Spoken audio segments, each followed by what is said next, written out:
Give your sister the keys. She's moving in tonight, my father ordered, acting like the house I paid for with my own blood sweat. And tears belonged to the entire family.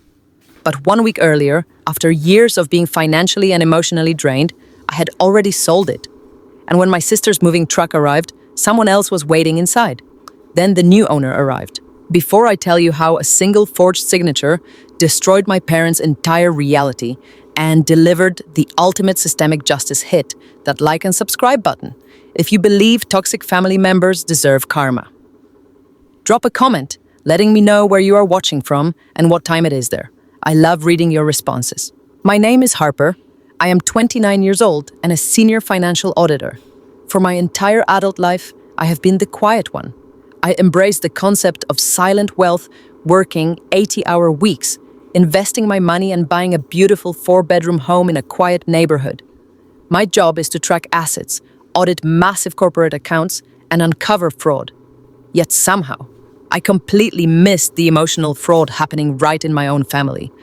I grew up believing that if I was just practical, agreeable, and generous, my parents would finally see me as an equal to my sister Jessica. That illusion evaporated on a rainy Tuesday evening. I was standing in my own kitchen enjoying the peace and quiet after a grueling day of forensic accounting when I heard the deadbolt click. My parents, Richard and Linda, marched through the front door like they owned the place. Right behind them was my golden child sister Jessica, carrying a designer handbag I knew she could not afford. And her husband Marcus. Marcus was a smooth-talking African-American investment banker who wore $1,000 suits and always treated me like a glorified bookkeeper. They did not knock. They did not even say hello. They cornered me right there between the kitchen island and the sink. The air in the room instantly grew heavy with their combined entitlement. Richard did not hesitate. He slammed his palm flat against my pristine countertops, his face flushed with unearned authority. He demanded my spare keys and told me to pack a bag because Jessica and Marcus needed my house. They claimed their luxury condo was undergoing sudden renovations. And since I was single and childless, my space was better suited for them. I stood there, staring at the 4 people who were supposed to be my family, realizing they did not see me as a daughter or a sister. They saw me as a real estate asset they could claim whenever they pleased. But they picked the wrong night to ambush an auditor, and they had absolutely no idea that I had already laid a trap they could never escape. My father did not wait for me to process their sudden home invasion. He crossed his arms over his chest, his face hardening into that familiar mask of absolute authority. "Give us the spare keys right now, Harper," he demanded, his voice echoing off the vaulted ceilings of my kitchen. "Your sister is moving her things in tomorrow morning. We brought some boxes to get you started packing." I stared at him, the absurdity of his command freezing me in place for a fraction of a second. "Packing?" I asked, my voice dangerously calm. "This is my house. I bought it. My name is on the deed." My mother stepped forward, her expensive perfume instantly suffocating the space. "Do not use that tone with your father," she scolded, swatting her hand through the air as if waving away a minor annoyance. "We are family. We do not keep score. We housed you for 18 years, fed you and clothed you. You owe us for everything you have." I felt a cold fire ignite in my chest. The sheer audacity of her statement brought years of suppressed anger boiling to the surface. "You housed me," I fired back, taking a step toward her. "You charged me rent the month I turned 16. I worked 30 hours a week at a grocery store after school just to keep my childhood bedroom, while you two were busy paying for Jessica's out-of-state tuition and covering her luxury sorority dues." Jessica gasped, clutching her designer handbag closer to her chest. "Oh my God, Harper, why do you always have to bring up the past and be so dramatic?" she whined, rolling her eyes. "It is not my fault you chose to go to a cheap community college. We are in a bind right now, and you are being completely selfish." That is when Marcus decided to intervene. He stepped in front of Jessica, adjusting the cuffs of his tailored suit. As an African-American investment banker, Marcus was used to dominating every room he walked into. He looked down at me with a perfectly practiced smile that did not reach his eyes. "Listen, Harper, let us be reasonable," he said, his tone dripping with condescension. "My firm is having our luxury condo completely gutted and renovated. It is a massive project. We cannot live in a construction zone with the dust and the noise. We need a proper 4-bedroom space temporarily, and since you are just a glorified bookkeeper living alone in this massive house, it makes perfect logistical sense for us to take over the property. A glorified bookkeeper. I am a senior financial auditor for one of the largest firms in the state. I track multi-million-dollar assets for a living. But to Marcus and my family, my hard work was nothing more than a convenient resource for them to exploit. And where exactly am I supposed to go while you take over my home? I asked, keeping my gaze locked firmly on Marcus. My mother sighed loudly. Honestly, Harper, you are single. You can rent a tiny studio apartment downtown for a few months. It is not a big deal. Jessica needs the space to host Marcus's clients. It is crucial for his career progression. You have always been the practical one. We need you to step up and do your part for the family. I looked at the 4 of them standing in my kitchen. For my entire life, they had conditioned me to believe that my only value was what I could provide for them. They expected me to fold. They expected me to bow my head, hand over the keys, and quietly disappear into the background so my golden child's sister could shine. No, I said. The single word hung in the air. The silence that followed was absolute. What did you just say? My father asked, taking a menacing step toward me. I said no. I repeated, my voice steady and unyielding. You are not moving into my house. Not tomorrow. Not ever. I am not packing a bag and you are all leaving right now. My father's face turned a deep, angry shade of red.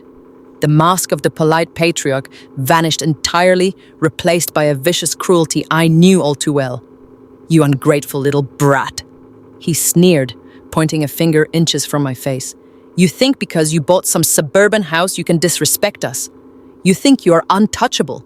I stood my ground, refusing to shrink away from his anger. I am telling you to leave my property, I said. My father laughed a harsh and bitter sound. Your property. You only have that job because we raised you with a strong work ethic. And if you do not hand over those keys right now, I will personally make sure you lose it. I know exactly who the managing partners are at your auditing firm, Harper. I will call them first thing tomorrow morning. I will tell them you are unstable. I will tell them you are engaging in unethical behavior. I will ruin your professional reputation so thoroughly you will not be able to get a job managing a fast food register. My mother nodded in agreement, a triumphant smirk playing on her lips. You do not want to test us, Harper. Your father will do it. Just be a good sister, hand over the keys, and stop making this so difficult. We are moving in on Friday. Have your things out by then. They turned around and walked out the front door, leaving it wide open behind them. Marcus gave me one last mocking smile before guiding Jessica out to his expensive car. They were absolutely certain they had won. They truly believed that by threatening my career, they had forced me into submission. They thought I would spend the next 2 days packing my life away in tears. But as I watched their taillights disappear down the street, I did not cry. I simply walked over to the front door, locked it, and pulled out my phone. My father thought he was the only one who knew how to play hardball. He thought he could leverage my career against my home, but he forgot what I do for a living. I audit liars. I track hidden assets. I uncovered the truth that arrogant men try to bury, and I was about to audit my own family. The next morning, I arrived at my auditing firm downtown, desperately hoping to find some peace. I needed the familiar rhythm of spreadsheets and corporate finance to calm my nerves after the brutal ambush in my kitchen the night before. My firm occupied the top 3 floors of a sleek glass building in the financial district. The lobby was usually a quiet sanctuary filled with hushed voices, the soft clicking of expensive shoes and strict professional decorum. But the absolute moment I stepped off the elevator and into the main reception area, that quiet sanctuary completely shattered. Standing right in the middle of the polished marble floor, holding a cup of artisan coffee like it was a fashion accessory, was my sister Jessica. Beside her, wearing her pristine tennis club attire and a look of absolute entitlement, was my mother Linda. They had actually tracked me down at my workplace. My stomach dropped straight to the floor. Several of my colleagues were already at their desks behind the glass partitions, casting curious and concerned glances toward the reception desk. I walked toward my mother and sister, quickly praying I could quietly usher them back to the elevators before my managing partners noticed the commotion. But quiet has never been my family's strong suit. Before I could even say a single word, my mother stepped forward and held out her hand with her palm facing up. "Give us the spare keys right now, Harper," she demanded, her voice carrying sharply across the silent lobby. "We are not playing games with you today." Jessica needs to schedule her moving trucks, and we need immediate access to your property to measure the living room for her custom sectional sofa. I felt a hot flush of deep embarrassment rising in my cheeks as the firm's receptionist literally paused her typing to stare at us. "Mom, please keep your voice down," I whispered fiercely, trying to block them from the view of my coworkers. "You cannot be here right now. This is my place of work, and I already gave you my final answer last night. The house is mine. You are not moving in." Jessica scoffed loudly, dramatically, crossing her arms over her expensive designer coat. "Oh, please, Harper. You're acting like this is some massive tragic sacrifice.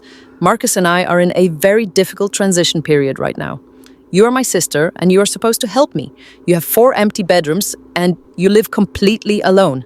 It is honestly pathetic that you are being so incredibly stingy with a house you barely even use." I stared at my sister in absolute disbelief. This was the golden child who had never filled out a single job application in her entire 29 years of life. The sister who went straight from our parents' checking account to her husband Marcus's wallet without ever stopping to learn the true value of a hard-earned dollar. "You think I barely use the house?" I asked, my voice rising despite my desperate attempts to stay calm and professional. "I barely use it because I am working 80-hour weeks here at this firm. I skipped vacations for 5 years. I lived on cheap takeout. I took on every single brutal weekend shift during tax season and pored over endless financial records until my vision blurred. I sacrificed my entire 20s to save every single penny for that down payment. I bought that house with my own blood and sweat. Meanwhile, you have not worked a single day in your life. You survive completely on Marcus's investment banking bonuses and mom and dad paying off your credit card debt whenever you overspend at the luxury mall." My mother gasped loudly, pressing a manicured hand to her chest in mock horror. "How dare you speak to your sister that way?" she shrieked, no longer caring who heard her. "Jessica's job is supporting her husband and maintaining their high-class household. That is a full-time job. Marcus is a very important man, and he needs a proper home to entertain his elite corporate clients. Your little suburban house is perfectly adequate for their temporary needs. You owe us for the very air you breathe, Harper. We housed you for 18 years, we fed you, we gave you everything. You should be honored that they are willing to stay in your home." Honored. I repeated the word, tasting like bitter ash in my mouth. "You want me to be honored that you are trying to force me out of the only thing I have ever truly owned, just so Jessica can play pretend hostess while her real condo is supposedly being renovated?" I looked directly into my mother's eyes. "Why do they not stay with you and dad then, if family always comes first? Why do you not clear out your massive master suite for them? You charged me rent the minute I turned 16, while you gladly paid for Jessica's luxury sorority dues. Why do you not sacrifice your comfort for once?" "Because we are hosting your father's important golf buddies this weekend," my mother snapped, acting as if that were a perfectly logical excuse for rendering her youngest daughter homeless. "Besides, your house is much closer to the city center where Marcus works. It makes geographical sense, Harper. Stop being so intensely emotional and just hand over the damn keys." Jessica took a step closer, her eyes flashing with that spoiled and petulant anger she always used to get her way when we were kids. "Marcus says you're legally obligated to help us anyway," she lied smoothly, lifting her chin. "He says family members have a right to seek shelter in secondary properties, and he knows people in the local government who will enforce it." I actually laughed out loud at the sheer terrifying delusion of her statement. "My house is not a secondary property, Jessica. It is my primary residence. It is my only residence. And Marcus is an arrogant investment banker, not a federal judge. He does not get to legally decree that my house suddenly belongs to you just because he wants a shorter commute to the financial district. You are both acting like spoiled toddlers throwing a massive public tantrum because you cannot steal my toys." By this point, the lobby had gone entirely still. The ambient noise of ringing office phones and copying machines had completely stopped. Every single person in the reception area was watching this unfold. The head of human resources, a very strict woman who had interviewed me years ago, stepped out of her corner office and frowned deeply at the commotion. My professional reputation, the career I had literally sacrificed my youth to build, was being dragged through the dirt by the 2 women who were supposed to support me unconditionally. My mother noticed the audience and decided to completely lean into the dramatic victim role. She raised her voice even louder, making sure every auditor and senior partner on the floor could hear her clear as day. "We gave you absolutely everything," she cried out, pointing a trembling finger right at my face. "We sacrificed our best years to raise you, and this is how you repay us. By leaving your own flesh and blood sister out on the cold streets, by refusing to open your door to your family in their desperate time of need. You are a cold, bitter, and completely selfish woman, Harper. No wonder you live in that big house all by yourself." The profound cruelty of her words echoed loudly off the glass walls. I felt hot tears prick the corners of my eyes, but I absolutely refused to let them fall. I would not give them the sick satisfaction of breaking me in front of my respected colleagues. At that exact moment, the firm's security guard, a tall and broad-shouldered man named David, approached us with a stern expression. He had clearly been signaled by the panicked receptionist. "Excuse me, ladies," David said, his voice firm and highly authoritative.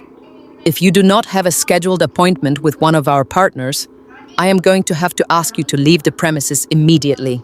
You are causing a severe disturbance." My mother instantly turned her blinding fury onto the security guard. "We are not leaving this building until my ungrateful daughter gives us what belongs to us," she demanded, planting her feet firmly on the marble floor. "We are family. This is a private family matter, and you need to step back." David smoothly stepped between me and my mother, crossing his arms over his chest. "It stopped being a private matter when you started screaming in a corporate lobby, ma'am," he replied calmly. "You need to exit the building right now, or I will be forced to call the police and have you officially trespassed from this property." Jessica looked genuinely terrified at the mention of the police. She immediately grabbed our mother's arm and tugged hard on her sleeve. "Mom, let us just go right now," she urged nervously. "Marcus said he has another way to handle this anyway. We do not need to deal with this embarrassing security guard." My mother violently shook off Jessica's hand, but took a slow step back toward the elevator banks. She smoothed down her tennis skirt and glared at me with a look of pure, unadulterated venom. I had seen my mother angry hundreds of times before throughout my childhood, but I had never seen her look at me like an absolute mortal enemy. She leaned in close, completely ignoring the security guard, and lowered her voice to a dangerous and terrifying hiss. "Keep your stupid keys, Harper," she whispered, a deeply sinister smile creeping onto her face. "You think you are so smart with your fancy corporate job and your auditing spreadsheets, but you have absolutely no idea what is actually happening. You will not have a house by Friday anyway. We have the paperwork." The elevator doors pinged open, and my mother and sister stepped inside, leaving me standing alone in the middle of the lobby with my heart hammering violently against my ribs. "We have the paperwork." The ominous phrase echoed in my mind over and over again as I walked back to my desk in a complete daze. My colleagues offered sympathetic smiles and gentle nods, but I could barely even see them. My mother was not making a dramatic, empty threat. She was far too confident and far too smug. Marcus was a highly connected investment banker who understood the dark loopholes of finance better than anyone I knew. If they had paperwork, it meant they had already done something in the shadows, something highly illegal, something catastrophic. I sat down at my desk, booted up my computer, and realized with absolute terrifying clarity that my family was not just trying to bully me into giving up my guest rooms. They were actively trying to steal my entire house right out from under me. I walked back to my desk in a complete daze. The bustling sounds of the financial firm faded into a muffled hum. My mother's voice kept playing on a loop in my head. "We have the paperwork." I sat down in my ergonomic chair and stared at the blank monitor. For a normal person, a threat like that might just sound like an angry mother lashing out. But I was not a normal person. I was a senior financial auditor. I spent my entire life tracking paper trails, untangling corporate webs, and finding the exact places where greedy people tried to hide their dirty secrets.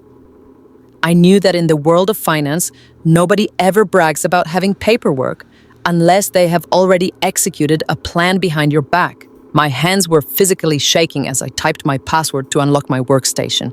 I took a deep breath, forcing the terrified daughter deep down inside and letting the cold, calculating auditor take the wheel. I needed data. I needed facts. I opened a secure browser window and navigated straight to the primary credit bureau portals. I clicked the login button and waited for the dashboard to load. The screen refreshed. The bright green interface dissolved into a stark white summary page. My eyes immediately dropped to my total outstanding debt. It should have showed the remaining balance on my mortgage, which was exactly $210,000. Instead, the bold black number screamed back at me. $610,000. I blinked, leaning closer to the monitor. My heart slammed against my ribs so hard it physically hurt. I scrolled down frantically. I opened the detailed account view. There was my primary mortgage, and right beneath it was a newly opened account. A home equity line of credit. A HELOC. It had been opened exactly 3 weeks ago. The principal balance drawn was exactly $400,000. The lender was a private equity division managed by a subsidiary of Whitmore and Associates. Whitmore and Associates was Marcus's investment banking firm. I felt all the blood drain from my face. I gripped the edge of my mahogany desk to keep the room from spinning. A $400,000 loan secured directly against the equity of my home. My home. The sanctuary I had bought with 80-hour work weeks and absolute sacrifice. Someone had walked into a bank, put my house on the line, and walked away with nearly $500,000 in liquid cash. And I knew exactly who it was. I did not stop there. Panic threatened to paralyze me, but anger is a remarkable fuel. I logging directly into the county clerk's digital property records database. If a HELOC of that massive magnitude was approved, there had to be a recorded lien on the property deed. I typed in my parcel number and hit search. When the document appeared, I downloaded the PDF and opened it on my secondary monitor. It was a standard deed of trust securing the home equity line. I scrolled directly to the final pages. I needed to see how they pulled this off without me ever sitting in a room with a notary. The document utilized a digital remote notarization protocol, a fast-track system that highly connected banking executives often used to expedite major real estate transactions. On the bottom of page 14 was my signature. It was an electronic signature verified by an IP address and a secondary email account that looked almost identical to my professional email but was off by one single letter. They had created a shadow email account to intercept the verification links. I stared at the digital signature stamp. The authorization code attached to the approval originated from an internal server network at Whitmore and Associates, Marcus. He had used his elite executive clearance and his corrupt connections within his own firm to completely bypass the standard identity verification safeguards. He had effectively co-signed my house outlet away from the comfort of his leather office chair. But why? Why would a wealthy investment banker need to steal $400,000 from his sister-in-law? Marcus drove a $90,000 sports car. Why commit a massive federal felony for a home equity loan? I minimized the property records and pulled up my Bloomberg terminal access. Marcus was a boastful man, and boastful men always leave digital footprints. I ran a comprehensive search on his registered trading entities, cross-referencing his name with recent major market movements. It did not take long to find the bleeding wound. Over the past 8 months, Marcus had heavily leveraged his personal portfolios in highly volatile offshore cryptocurrency markets. He had bet millions on unregulated digital coins, believing his own arrogant hype. 2 months ago, those specific crypto markets had completely collapsed. The digital coins lost 90% of their value overnight. Marcus was not renovating his luxury condo. He was liquidating it. He was facing catastrophic margin calls. His creditors were closing in, his assets were being frozen, and his perfect, wealthy lifestyle was a total illusion teetering on the absolute edge of total bankruptcy. The pieces of their sick, twisted puzzle violently snapped into place, forming a picture so dark and depraved I could barely comprehend it. They never intended to just temporarily move into my home. They were planning a complete hostile takeover. Marcus had drained the $400,000 of equity from my house to temporarily pacify his aggressive crypto creditors and keep himself out of federal prison. But a loan that large secured against my property came with a massive monthly payment. A payment they knew I could not afford, and a payment they had absolutely zero intention of making themselves. They wanted the keys because they planned to physically occupy my 4-bedroom home while the massive HELOC went into default. They knew the foreclosure process in this state takes at least 12 to 18 months. Their plan was brilliant in its sheer malicious cruelty. They would live in my beautiful, fully paid-off house, completely rent-free for a year and a half. And when the eviction notice finally arrived, They would simply pack their bags and move on to their next scam, leaving me completely homeless, my pristine credit score utterly annihilated, and my financial future entirely destroyed. I would be holding the bag for $500,000 in fraudulent debt, all while my mother smiled and told her country club friends that I was just bad with money. I sat back in my chair, the soft hum of the office air conditioning completely drowned out by the roaring blood in my ears. My own mother had actively conspired with an arrogant criminal to steal my home and destroy my life just so her golden child daughter would not have to suffer the embarrassment of a public bankruptcy. She had looked me right in the eye in that lobby just 20 minutes ago, smiled a deeply sinister smile, and bragged about the paperwork that was going to ruin me.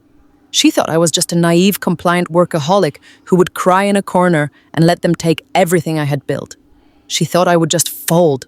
She thought I would be the good, silent victim they had trained me to be since I was a little girl. I looked back at the digital signature on the fraudulent loan document. A cold, absolute calm suddenly washed over my entire body. The panic evaporated instantly, replaced by a hardened, razor-sharp focus. I am an auditor. I dismantle corporate fraud for a living. I have brought down millionaire executives for hiding assets in shell companies. Did my parents and Marcus honestly believe they could execute a sloppy, traceable wire fraud scheme against a financial investigator and just get away with it? They had severely underestimated me. Marcus thought his banking connections made him completely untouchable. My mother thought her maternal authority gave her the absolute right to sacrifice my life on the altar of Jessica's comfort. They were about to learn a very painful lesson about the real world. I was not going to call the local police. A standard police report would just get buried, and a standard legal fight would drag on for years while my credit bled out. I needed a solution that bypassed the local authorities entirely. I needed a strike so fast, so financially devastating, and so legally airtight that Marcus and my parents would not even see the bullet before it hit them. They wanted to play a high-stakes game of real estate manipulation, but I was about to change the rules of the game entirely. I had 48 hours before Friday morning. It was more than enough time to burn their entire world to the ground. I left the polished glass lobby of my firm with my heart hammering violently against my ribs and my mind spinning through 1,000 catastrophic scenarios. The drive back to my neighborhood was a complete blur of rain-slicked streets and blaring traffic. My hands gripped the leather steering wheel of my car so tightly that my knuckles turned completely white. I could not stop thinking about the $400,000 home equity line of credit that Marcus had fraudulently opened in my name. I was a senior financial auditor. I knew exactly how fast a fraudulent loan of that massive magnitude could absolutely obliterate a person's entire financial existence. If Marcus defaulted on that money, the private equity lender would immediately place a lien on my property. They could force a foreclosure. They could completely destroy my pristine credit score, which would instantly trigger a massive internal review at my auditing firm. In the corporate finance world, your credit history is your absolute lifeblood. If my firm saw a default of nearly $500,000, I would lose my professional licenses. I would lose my job. I would lose everything I had sacrificed my entire 20s to build. I pulled into my driveway and stared at my beautiful 4-bedroom house. The dark gray siding, the perfectly manicured front lawn, the heavy oak front door. This was my sanctuary. This was the only place in the entire world where I felt safe from my family's endless demands. But as I walked up the pathway and unlocked the front door, the house no longer felt like a safe haven. It felt like a massive target. I stepped inside, dropped my keys on the entryway console, and locked the deadbolt behind me. The silence of the empty house was usually deeply comforting, but today it felt heavy and suffocating. I needed to act. I needed to confront them. I needed to call my father and demand he force Marcus to undo the fraudulent paperwork before the money was completely squandered. I paced back and forth across the hardwood floors of my living room, my mind racing with legal threats I could throw at them. I walked into my kitchen to grab a glass of cold water to steady my shaking hands. As I reached for a glass from the upper cabinet, a sharp, familiar sound shattered the absolute silence of the room. It was a loud, distinct ping, then another ping, and then 3 more in rapid succession. The sounds were coming from the kitchen counter. I looked down and saw my old silver iPad lighting up with a steady stream of notifications.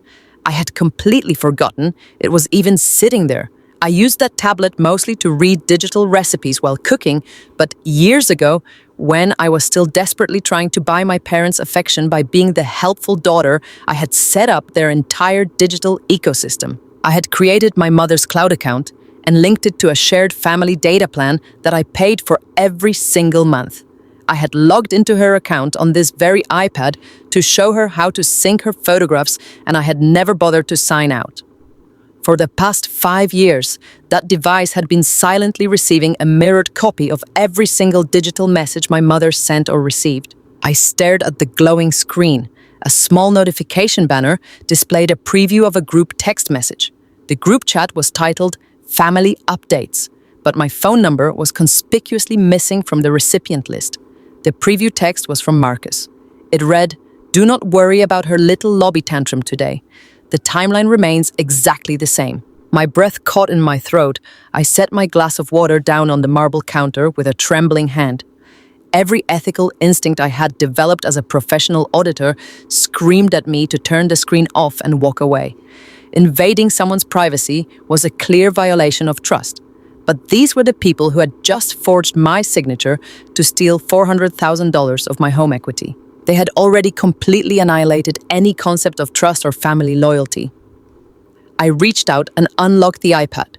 The messaging application opened directly to the group chat between my mother, Linda, my father, Richard, my sister, Jessica, and my brother-in-law, Marcus. I scrolled up to the beginning of the conversation, which had started early that morning, right after they had left my office building. What I read, and over the next 20 minutes, absolutely shattered every last remaining illusion I had about my family. They were not just desperate people making poor decisions under pressure. They were calculated, vicious, and entirely remorseless. The first message I read was from Jessica. She had typed in all capital letters, complaining about how deeply embarrassed she was by my refusal to hand over the keys. "She is so incredibly selfish," Jessica wrote. "We are literally about to be homeless, and she is whining about her stupid peace and quiet. I cannot believe you to raise such a greedy daughter." My stomach churned at the word homeless. I scrolled down to a message from Marcus that provided the terrifying context I had been missing. The story about their luxury condo undergoing sudden high-end renovations was a complete and total fabrication. Marcus had sent a long, detailed paragraph explaining their actual situation to my parents. "The crypto margin calls wiped out all our liquid capital," Marcus wrote. The condo association filed a lien for unpaid luxury assessments, and the primary mortgage lender finalized the seizure paperwork yesterday morning. We have exactly 4 days before the county sheriff arrives to formally bolt the doors and lock us out of the building. I used the $400,000 from Harper's home equity line to pay off the most aggressive private creditors so they do not file a formal fraud complaint with the Federal Exchange Commission, but that money is already completely gone. We have zero cash on hand. We need a place to live by this Friday, and Harper's house is our only remaining viable asset. I felt physically sick. Marcus, the arrogant, polished investment banker who looked down on my career, had gambled away his entire elite lifestyle on highly volatile digital coins. He had lost everything. He was broke, and instead of facing the consequences of his own catastrophic financial failures, he had used his banking connections to forge my signature, drain the equity I had spent years building, and hand my money over to his angry creditors to save his own skin. And my parents knew everything. I read my mother's response to Marcus's confession. "Do not worry, Marcus," she had written. "You're a brilliant man who just hit a temporary bump in the road. We will not let your reputation be ruined by a simple housing issue. Harper owes this family. She has plenty of room, and she's rarely even home anyway. We will make sure you and Jessica are settled into the primary master bedroom by the weekend." They had already mentally assigned my own bedroom to my sister. They were discussing my home as if I had already died and left it to them in a will. I kept scrolling, my eyes burning as the messages became increasingly strategic and dark. My father had chimed in, asking a logistical question that made my blood run completely cold. Richard wrote, "She was extremely defiant in the lobby today. What if she changes the locks or calls the local police when we show up with the moving truck on Friday morning? We cannot afford a public scene." The 3 bouncing dots appeared on the screen, indicating that Marcus had replied almost immediately.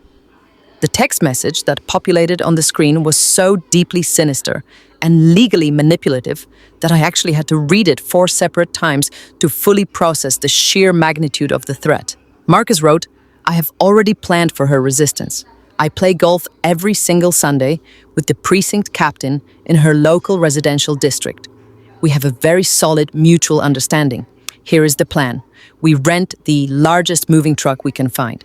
We arrive at her house on Friday at exactly 10 in the morning, knowing she will be stuck at her auditing firm until at least 6 in the evening. I will bring a heavy-duty industrial drill and hollow out the deadbolt on the front door.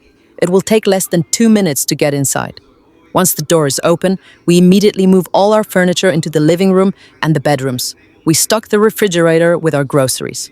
We put our clothes in the closets. I felt a cold sweat break out across the back of my neck. He was outlining a literal home invasion. Marcus's message continued. If a neighbor notices the moving truck and calls the police, or if Harper comes home early and tries to call 911, the responding patrol officers will have to contact their precinct captain for guidance.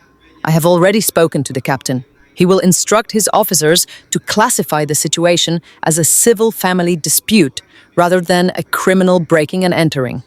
The police absolutely hate getting involved in domestic property disagreements because we will already have our furniture and personal belongings inside the structure, and because we are her immediate family members. The police will tell Harper that they cannot legally remove us without a formal court-ordered eviction notice. My heart hammered against my ribs like a trapped bird.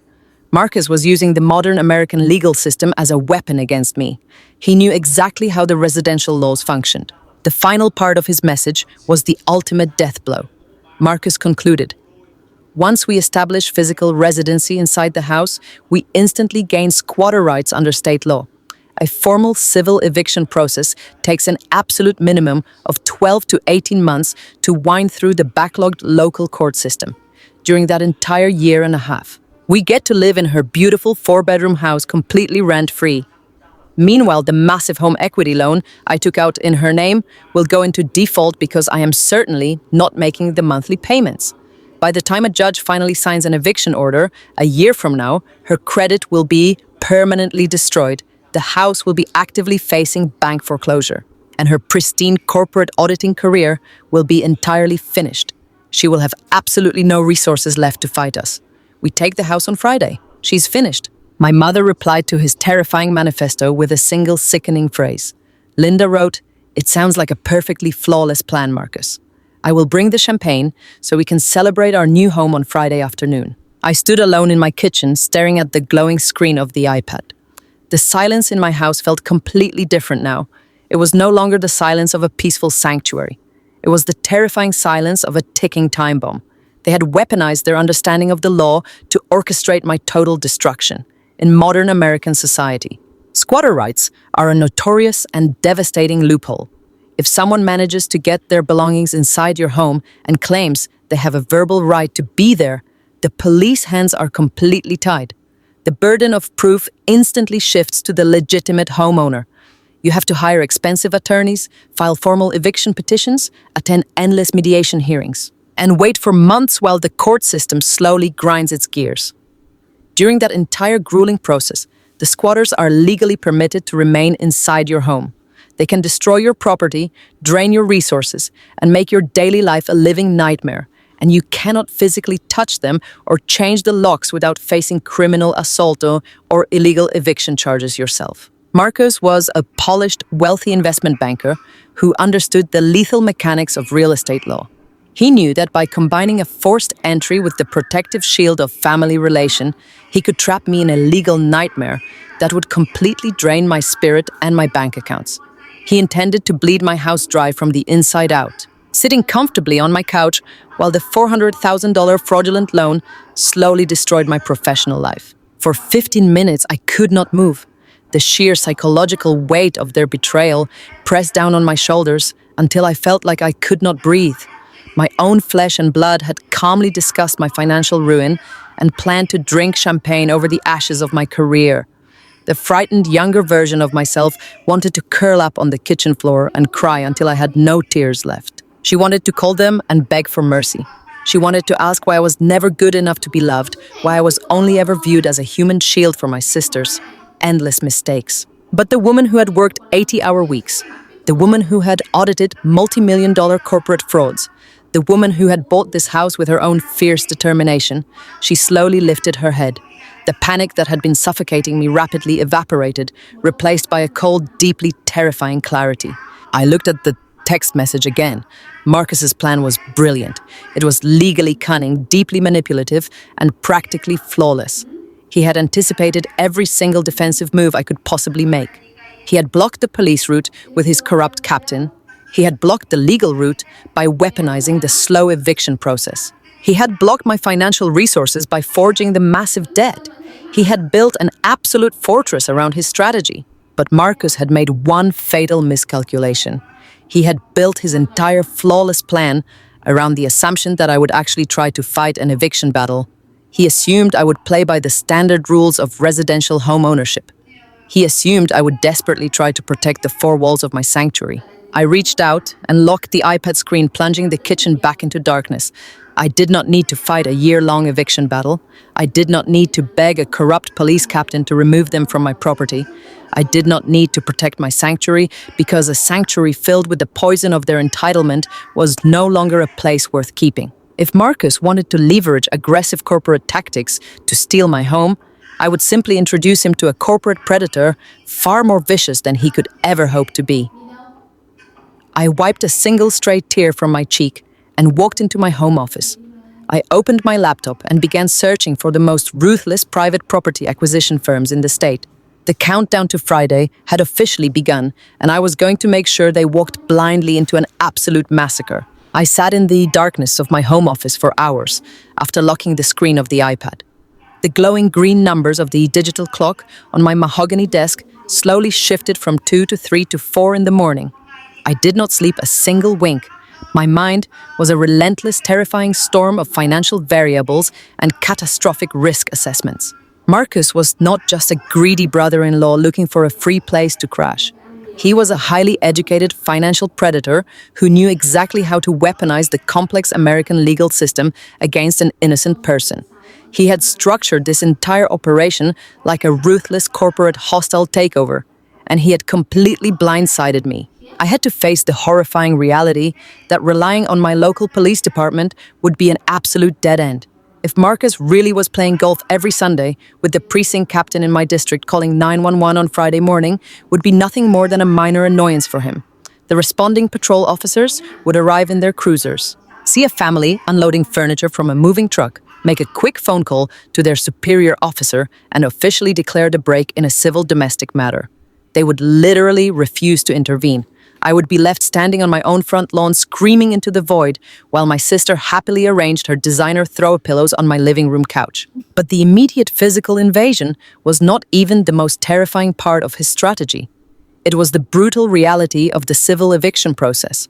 I knew exactly how agonizing the eviction laws could be in this state. The system was originally designed to protect vulnerable tenants from sudden homelessness, but it was routinely and heavily exploited by malicious squatters. If Marcus managed to get a single piece of furniture across my threshold and confidently claimed to the police that he had a verbal lease agreement, I would be entirely paralyzed. The police hands would be tied by civil protocol. I would be forced to hire an expensive eviction attorney, pay thousands of dollars in upfront retainer fees, and file a formal legal petition with the overwhelmed housing court. The initial hearing dates would be scheduled several months in advance. Marcus would inevitably file bad faith delays, demand continuances, and submit frivolous counterclaims just to drag the timeline out even further. He had absolutely nothing but free time because he would be living in my beautiful 4-bedroom house completely rent-free. But I did not have time. The private equity firm holding that fraudulent $400,000 home equity line of credit would certainly not wait patiently for a judge to evict my family. The absolute second Marcus missed the first massive monthly payment on that loan, the bank would trigger an automatic default protocol. They would aggressively slap a financial lien directly onto my property title. My pristine credit score, the absolute unshakable foundation of my entire career as a senior corporate financial auditor, would plummet overnight. I would instantly fail the mandatory background and credit checks required by my firm. I would face a devastating internal review by the managing partners. I would lose my high-paying job. I would lose my certified professional licenses. I would lose the entire career I had sacrificed my 20s to build. Marcus had meticulously constructed a perfect, inescapable cage, and my own parents had handed him the locks. As the sun began to rise over the quiet suburban streets, casting long, pale shadows across the hardwood floors of the home I had bled to buy, I realized with absolute certainty that I could not fight this battle alone. I needed a legal mercenary. I did not need a friendly neighborhood family lawyer who wanted to write a polite cease and desist letter and request mediation. I needed a legal shark who understood the darkest, most aggressive tactics in the commercial real estate sector. I opened my laptop and deliberately bypassed all the standard internet search results. I dug deep into the corporate litigation records for the state. I actively searched for the attorneys who represented the most ruthless property management conglomerates. I was looking for the attorneys who specialized in crushing malicious squatters and dismantling fraudulent property deeds before breakfast. One specific name kept appearing as the lead counsel in the most aggressive high-stakes case files: Sylvia Caldwell. She was a senior partner at a boutique real estate litigation firm downtown. Her reputation in the financial sector was absolutely terrifying. Opposing counsel consistently referred to her as an absolute nightmare in the courtroom. She was exactly the kind of monster I needed on my side. I called her office the second their phone lines opened at 8 o'clock in the morning.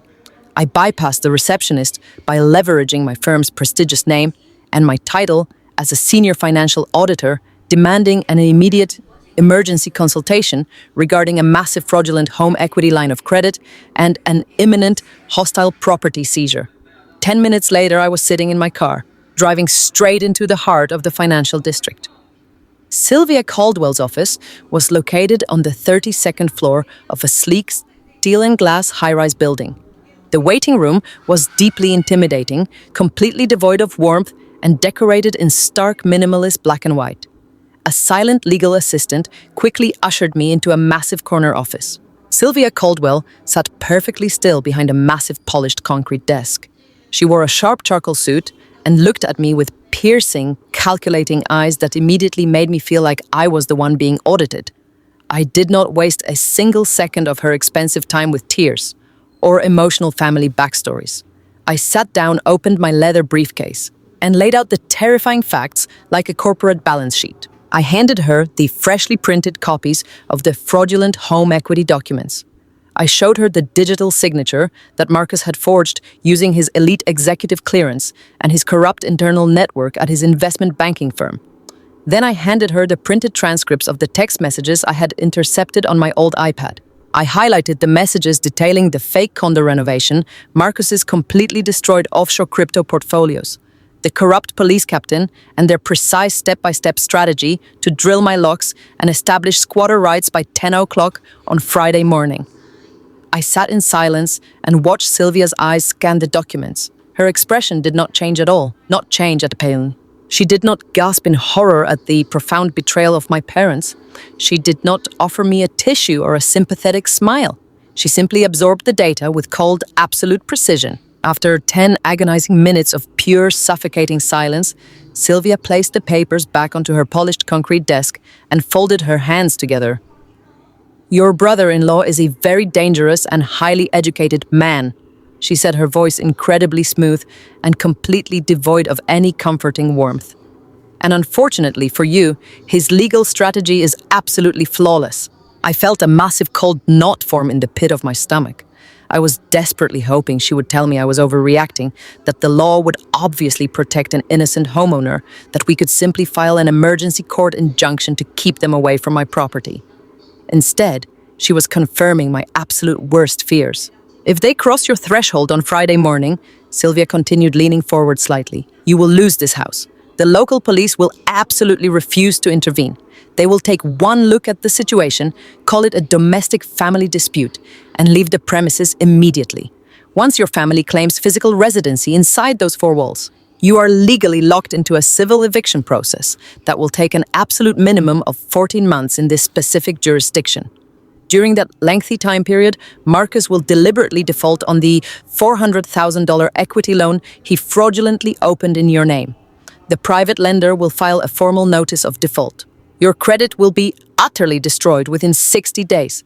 Your auditing firm will terminate your employment due to the massive financial liability you represent. You will have absolutely no income left to pay me to fight the civil eviction, and your brother-in-law will live comfortably in your home while the bank eventually forecloses on it. The harsh, undeniable reality of her words crashed down on me like a concrete block. I had worked 80-hour weeks. I had skipped every holiday and vacation. I had saved every single penny to buy this house. I had done everything right in my life. I had played strictly by the rules. And it was all going to be violently ripped away from me simply because my parents decided I was just a disposable asset meant to shield their golden child from the real world. What do I do? I asked, my voice barely above a whisper, fiercely fighting the desperate urge to break down and cry right there in her immaculate office. Can we file a police report for the forged signature today?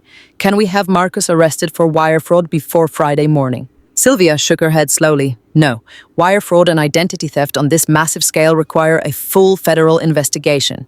It involves issuing federal subpoenas, conducting extensive digital forensic audits, and securing cooperation from the Investment Banking Compliance Department. That complex process takes months, sometimes years, to finally yield a criminal indictment. You do not have months, Harper.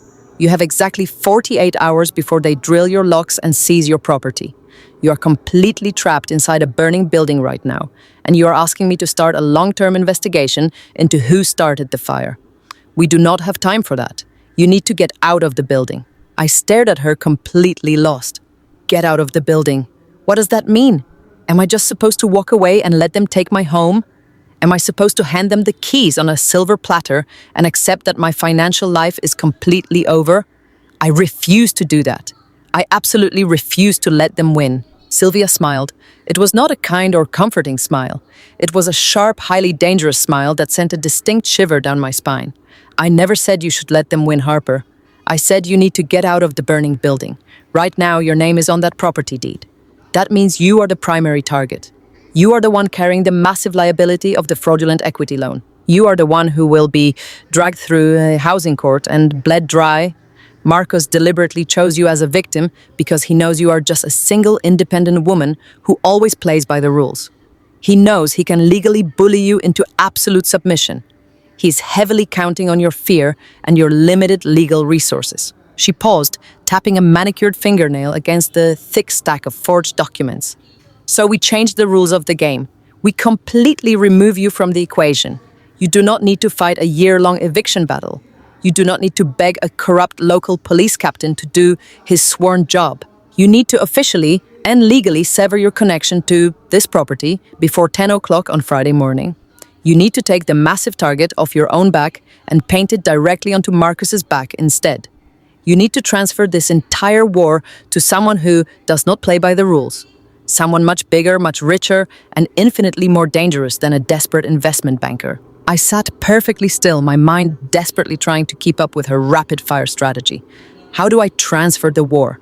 I cannot just sell a house in 48 hours. The standard real estate closing process takes 30 to 60 days. The mandatory inspections, the bank appraisals, the tedious title searches. It is mathematically impossible. And even if I could somehow miraculously sell it, there is a fraudulent $400,000 lien attached directly to the property. No normal residential buyer is going to touch a house with a massive forged equity line hiding in the title. Sylvia leaned back in her chair, her eyes shining with a predatory brilliance. You are absolutely right, she said. No normal buyer would ever touch this property. No young family looking for a lovely starter home is going to willingly take on this legal nightmare. But we are not going to sell your house to a normal buyer. We are going to sell it to a corporate predator. In the commercial real estate world, there are massive private equity firms that specialize exclusively in acquiring distressed assets and executing hostile property takeovers. They possess billions of dollars in liquid cash capital. They do not need bank approvals or standard mortgage underwriting. They do not need to wait for home inspections. They buy highly contested properties in cash, sight unseen within 24 hours. And more importantly, they employ massive teams of ruthless corporate litigators and heavily armed private security contractors whose entire specialized job is to violently crush squatters and aggressively dismantle fraudulent claims with extreme prejudice. I felt a tiny glowing spark of hope suddenly ignite in my chest, rapidly burning through the overwhelming panic that had consumed me all morning. "You want me to sell the house to a private equity firm?" I asked, leaning forward over the desk. "But what about the forged loan? What about the $400,000 Marcus stole? That is the absolute most beautiful part of this entire strategy." Sylvia replied, her voice dropping to a smooth, lethal cadence. "When a massive corporate holding firm buys a distressed property in cash, they assume the legal title and all the attached financial liabilities, but they also assume all the legal rights to violently prosecute the existing fraud. You will sign a sworn affidavit explicitly transferring all your legal rights to pursue the fraudulent home equity line directly to the corporate buyer. You will walk away with the clean cash value of your home minus the stolen lien. The corporate firm will easily cover the lien out of their billions in cash reserves to clear the title, but then they will legally become the primary victim of Marcus's wire fraud. He will no longer be stealing money from his quiet sister-in-law. He will have effectively stolen $400,000 from a multi-billion-dollar corporate conglomerate. They will not patiently wait for a slow federal police investigation. Their corporate attorneys will completely annihilate him in civil and criminal court before he even knows what hit him." I sat there in absolute stunned awe. The sheer magnitude and brilliance of the strategy was breathtaking. Marcus had confidently planned to exploit my status as a solitary, rule-abiding homeowner. He thought he could easily drown me in a slow, suffocating legal process.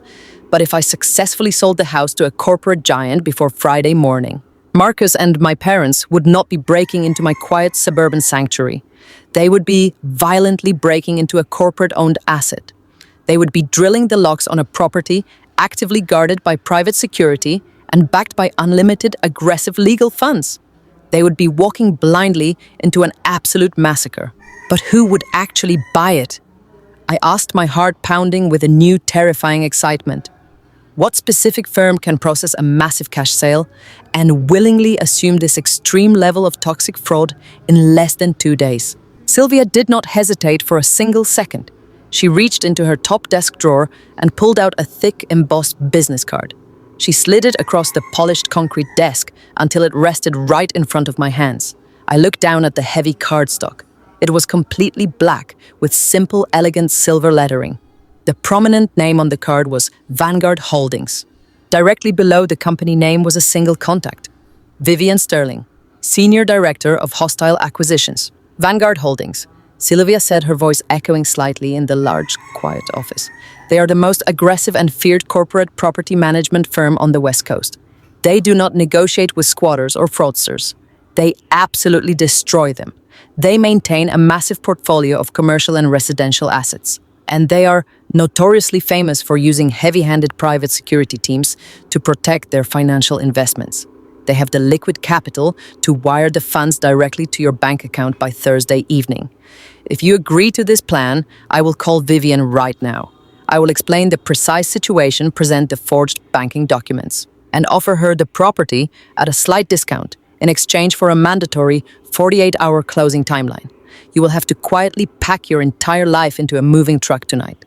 You will have to completely vanish into the shadows, like a ghost. You cannot tell your parents. You cannot confront your sister. You must let them believe their hostile takeover plan is working perfectly. You must let them show up on Friday morning with their moving truck and their celebratory champagne. And when they drill that lock and step across the threshold, they will belong entirely to Vanguard Holdings. I stared down at the black business card. The name Vanguard Holdings felt like a heavy loaded weapon sitting calmly on the desk in front of me. This was the ultimate nuclear option. If I actively agreed to this, there was absolutely no going back. I would be permanently and violently severing my ties to the home I had fiercely loved and protected. I would be walking away from the quiet neighborhood I had chosen for my future. But I would also be walking away from the toxic, deeply manipulative family that had unapologetically drained my spirit and my finances for 29 years. I would be ensuring that the arrogant man who brazenly forged my signature and the parents who gladly offered me up as a sacrificial lamb would finally face the ultimate crushing consequences of their own unmitigated greed. I looked up at Sylvia Caldwell, the frightened, obedient daughter who had always desperately tried to buy her family's love with endless sacrifices, was completely gone. In her place was a woman who was finally ready to fiercely protect herself at all costs. I picked up the business card and held it tightly in my hand. "Make the call," I said, my voice rock solid. "Let us burn their perfect plan to the ground." The drive from Sylvia Caldwell's office to the massive corporate headquarters of Vanguard Holdings felt like a high-speed descent into an entirely different, highly dangerous universe. My hands gripped the leather steering wheel of my modest sedan so tightly that my knuckles turned completely white, my heart hammering a frantic, terrifying rhythm against my ribs. Sylvia had made the phone call right in front of me, speaking in hushed, rapid-fire financial jargon that made my blood run completely cold. Within 10 incredibly short minutes, she had secured an emergency meeting for me with the most feared private equity firm on the entire West Coast. Vanguard Holdings was not a household name because they did not deal with everyday people or standard residential mortgages. They were a multi-billion-dollar corporate phantom operating entirely in the shadows of the high-stakes financial sector. They specialized exclusively in hostile property acquisitions, liquidating massive commercial assets and aggressively swallowing up deeply distressed properties. In the elite corporate auditing world where I worked, my senior partners whispered about Vanguard Holdings like they were the absolute grim reaper of the real estate market. They employed their own internal army of ruthless corporate litigators and a highly militarized private security force comprised of former military contractors. They did not negotiate with squatters. They did not send polite cease and desist letters. They conquered their targets with overwhelming financial and physical force. And I was driving straight into their fortress to willingly hand over the deed to my home. I pulled into a massive, heavily fortified concrete parking structure located on the industrial edge of the city. There were no friendly welcome signs, no bright corporate logos. There were just thick steel security gates, dark-tinted glass windows, and men wearing black tactical suits patrolling the perimeter with aggressive, vigilant postures. I parked my car between two massive custom-armored sport utility vehicles, feeling entirely out of place. I was a practical, rule-abiding senior financial auditor. I spent my days quietly balancing complex spreadsheets, verifying tax codes, and doing everything in my power to avoid conflict. Now pushed to the absolute edge of total financial destruction by my own flesh and blood, I was intentionally offering my suburban sanctuary to a terrifying corporate predator just to watch them devour my toxic family. I walked up to the heavy bulletproof glass doors and handed my state identification to a massive security guard. He scanned the card, stared at my face with dead, emotionless eyes, and handed me a heavy magnetic keycard. "Take the private elevator directly to the top floor," he instructed, his voice a low mechanical rumble. "Do not stop on any other level. Miss Sterling is expecting you right now." The elevator ride up to the 42nd floor felt like a slow, agonizing eternity. When the heavy steel doors finally slid open, I stepped out onto a floor that exuded pure, concentrated wealth and absolute, undeniable power. There was no welcoming reception desk. There was no soft elevator music playing in the background. There were just towering floor-to-ceiling windows overlooking the sprawling gray skyline of the city, and a massive set of double oak doors standing at the far end of a long, pristine marble hallway. I walked toward the doors, the sharp clicking of my professional heels echoing loudly against the cold stone floor. I pushed the heavy doors open and stepped into an office that looked much more like a high-tech corporate war room than a standard executive suite. Sitting perfectly still behind an immense desk, carved from a single solid slab of black obsidian, was Vivian Sterling. Vivian was the lead acquisition director for Vanguard Holdings, and she was unequivocally the most intimidating woman I had ever seen in my entire life. She wore a flawless, razor-sharp crimson power suit that practically screamed authority. Her dark, sleek hair was pulled back into a severe, immovable twist, and her eyes were a cold, calculating, piercing silver. She did not stand up to greet me when I entered her massive office. She did not offer me a polite handshake or ask if I wanted a cup of artisan coffee. She simply raised one perfectly manicured hand and pointed a single finger toward a heavy leather chair positioned directly across from her imposing desk. "Sit down, Harper," she commanded. Her voice was incredibly smooth, yet it carried the heavy, unmistakable weight of someone who could effortlessly ruin your life with one single phone call. Sylvia Caldwell tells me, "You have a highly unusual and time-sensitive proposition for my firm." She explicitly stated that you are currently sitting on a volatile residential asset, strapped with a fraudulent $400,000 home equity line of credit, and you desperately need it completely liquidated and legally wiped from your name in under 48 hours. I swallowed hard, forcing the terrified, obedient daughter I used to be deep down into the darkest corner of my mind. I channeled every single ounce of my rigorous professional auditing training, sitting up straight and meeting her piercing silver gaze without flinching. "Yes," I replied, keeping my voice perfectly steady and completely devoid of emotional hysteria. "I legally own a beautiful 4-bedroom property in a highly desirable residential district. It was completely paid off, but my brother-in-law, an arrogant African-American investment banker named Marcus, used his elite executive clearance at his firm to commit massive catastrophic wire fraud. He forged my digital signature and stripped $400,000 of equity out of my home to cover his collapsing offshore cryptocurrency investments." Vivian Sterling did not blink. She leaned back slowly in her high-backed leather chair, steepled her manicured fingers together beneath her chin, and studied my face. "Financial fraud is unfortunately very common in my line of work, Harper," she said smoothly. "Why bring this massive liability to Vanguard Holdings instead of immediately alerting the federal authorities? Why are you demanding an absolute fire sale of your primary residence instead of fighting for your property?" I opened my heavy leather briefcase and pulled out the thick stack of printed documents my best friend Elena had helped me compile. I slid the forged banknotes, the original property deed, and the highly detailed digital signature tracking logs directly across the cold surface of the obsidian desk. Because I explained keeping my tone strictly professional, Marcus has built an absolute impenetrable fortress around his crime. He knows that a federal wire fraud investigation takes months or even years to fully process through the justice system. He knows I am just a single woman, a quiet auditor with limited legal resources and an intense fear of public scandal. I reached back into my briefcase and pulled out a second, much thicker stack of papers. These were the printed transcripts of the horrifying text messages I had successfully intercepted on my old tablet the night before. I slid them across the desk, tapping the top page with my index finger. "I want you to read exactly what he plans to do to me next," I said. Vivian picked up the text message transcripts. The massive office fell so completely, deeply silent that I could actually hear the faint, distant hum of the city traffic 40 stories below us. I sat frozen in my leather chair and watched her silver eyes scan the pages, darting rapidly back and forth as she mentally absorbed the sheer, unadulterated malice of my family's plot. She read the cruel messages where my sister Jessica called me selfish and demanding.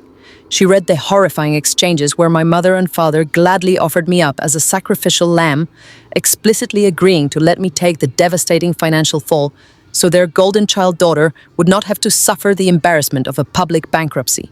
And then she reached the massive, highly detailed multi-paragraph text from Marcus outlining his exact step-by-step strategy for a hostile residential takeover. I watched Vivian's sharp facial expressions incredibly closely as she read Marcus's precise instructions.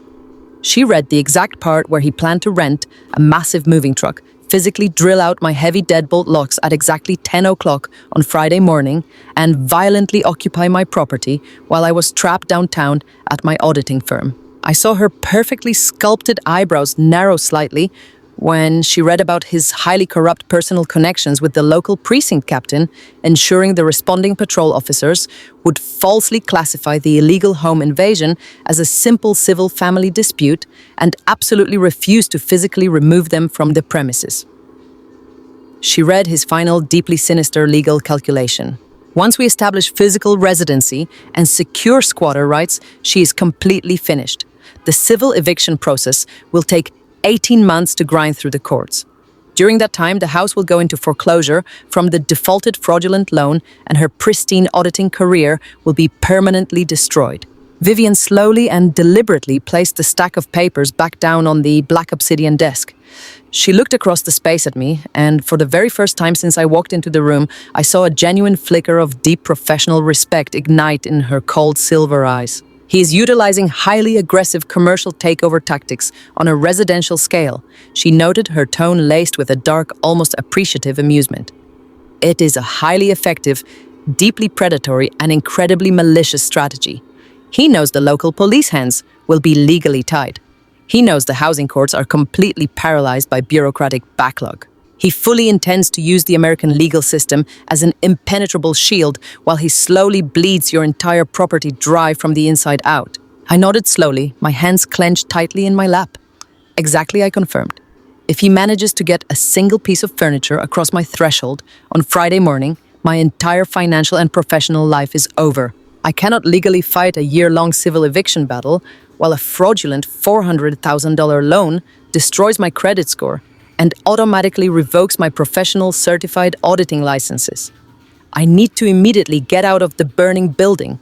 I do not want to save the house anymore. I need to sever my legal connection to the property and completely transfer the entire asset, along with all of its massive liabilities and all of its extensive legal rights, to a corporate entity that absolutely does not play by his rules. I want to sell this house to Vanguard Holdings in cash right now. Vivian stared at me for a long, heavy moment. She tapped her crimson fingernails rhythmically against the desk. Then she picked up the first page of the forged home equity documents again. She scanned the top of the page, her eyes locking onto the specific banking subsidiary that had authorized the fraudulent digital loan. Her eyes traced down to the signature block resting directly on the name of the arrogant African-American investment banker who had orchestrated my ruin, Marcus. She read his full name aloud, letting the syllables roll off her tongue with a sudden chilling familiarity. She opened a highly secure application on her massive dual-screen computer monitor and rapidly typed his name into her internal corporate database. The screen flashed green, populating rows upon rows of heavily redacted financial data. A slow, incredibly terrifying, utterly predatory smile began to spread across Vivian Sterling's face. It was the smile of a great white shark detecting a massive drop of blood in the deep ocean. "Well now, Harper," Vivian purred, leaning forward over her desk, her silver eyes completely locked onto the monitor. "This changes the dynamic of our negotiation entirely.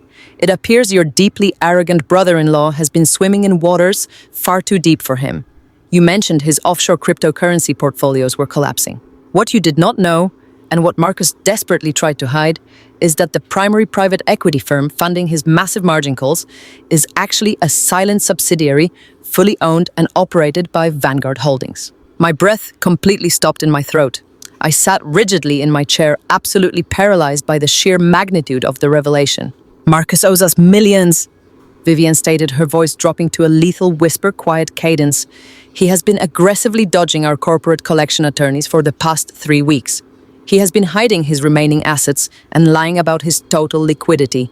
And now you are sitting in my office showing me absolute undeniable documented proof that he just utilized massive wire fraud to steal $400,000 in home equity to temporarily pacify our collection agents. He used stolen money to pay a corporate titan." She slowly turned her gaze away from the monitor and looked directly into my eyes. "Vanguard Holdings does not take kindly to being defrauded, Harper. We do not tolerate insolent bankers who forge documents to pay our debts. We will buy your house. We will buy it in pure cash right this absolute second. We will purchase it for the exact fair market value entirely, ignoring the forged lien. You will walk away with a massive wire transfer deposited directly into your secure bank account by tomorrow afternoon. We will assume absolute total liability for the property, and we will seamlessly absorb the fraudulent home equity line into our corporate loss column." I felt a massive, overwhelming wave of pure adrenaline wash over my entire body. "You will really buy it in 48 hours?" I asked, my voice trembling slightly with sheer disbelief. "We will close the deal in 24 hours, Vivian corrected sharply. "But there is one mandatory, non-negotiable condition. You must sign a sworn, irrevocable legal affidavit transferring absolutely all of your personal rights to pursue civil and criminal litigation regarding this specific wire fraud directly to Vanguard Holdings. The absolute second the ink is dry on these closing documents, Marcus will no longer be stealing from his quiet, practical, rule-abiding sister-in-law. He will have officially stolen $400,000 from a multi-billion-dollar corporate conglomerate. We will become the primary legal victims of his federal felony." Vivian smiled again, exposing pristine white teeth. And when your deeply entitled family aggressively drills the locks on that front door on Friday morning to execute their brilliant squatter takeover, they will not be breaking into your quiet suburban home. They will be actively executing a violent felony home invasion on a heavily secured Vanguard Holdings corporate asset. We will not call the local precinct captain. We will deploy our elite private security contractors, and we will absolutely annihilate them. I did not hesitate for a single fraction of a second. The terrified, bullied daughter was dead forever. I leaned forward across the black obsidian desk, looking the most dangerous corporate predator in the city directly in the eye. "Print the contracts," I said. "I will sign everything right now. Let them burn." Vivian hit a button on her desk phone, summoning her senior legal team into the room. For the next 3 hours, I sat in that massive office, signing stack after stack of expedited real estate transfer documents, liability waivers, and corporate litigation assignments. I legally handed over the keys, the deed, and the absolute destruction of my family to a multi-billion-dollar machine. I watched as the attorneys meticulously verified every single page, ensuring that my name was completely scrubbed from any future liability. I was essentially trading a 4-bedroom house for absolute weaponized corporate justice. I sat back and watched the printer churn out the final bill of sale.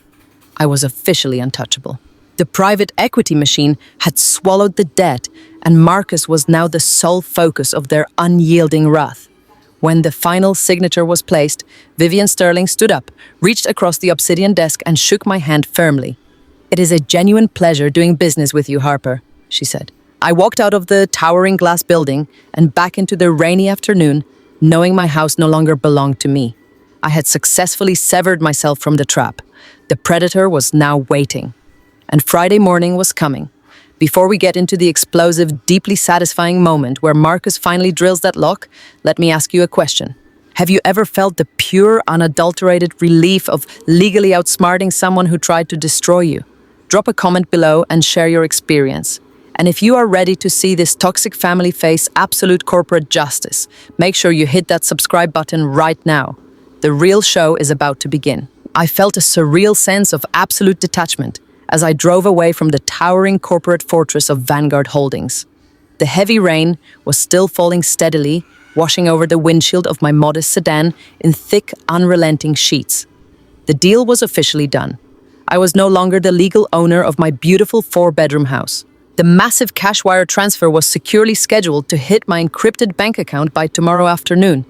But right now, I had exactly 12 hours to completely erase my physical existence from that property without leaving a single trace.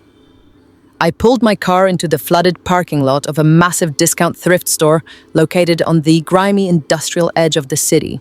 I needed convincing decoys. I could not simply empty the house and leave it bare because my parents and Marcus were obsessively paranoid. They were actively monitoring my daily movements, desperately waiting for any sign of resistance. I grabbed a rusted, squeaking shopping cart and walked rapidly through the dusty aisles of the thrift store, deliberately purchasing the absolute cheapest, most battered furniture I could find. I bought a sagging plaid sofa that smelled distinctly of old cigarettes, a heavily scratched particle board, dining table, 4 mismatched wooden chairs, and a massive boxy television that clearly had not turned on in an entire decade. I paid an extra $200 in physical cash to the store manager to have 2 local teenagers load the absolute junk into a rented unmarked cargo van and secretly follow me back to my quiet suburban neighborhood. The tense drive back to my suburb felt exactly like navigating an active minefield. I instructed the unmarked van to park 3 streets over and wait in the shadows for my digital signal. I pulled into my own driveway at exactly 6 o'clock in the evening. I parked my car in its usual prominent spot, actively ensuring it was clearly visible from the main residential road. I walked up to the front porch, unlocked the heavy deadbolt, and stepped inside. The house was completely silent. I walked slowly through the immaculate living room, running my fingers over the expensive custom sectional sofa I had bought with my very first major corporate auditing bonus. I looked sadly at the imported hardwood dining table, where I had once foolishly hosted holiday dinners for a family that secretly despised me. I deeply loved this house. It was the absolute physical manifestation of my hard-won independence.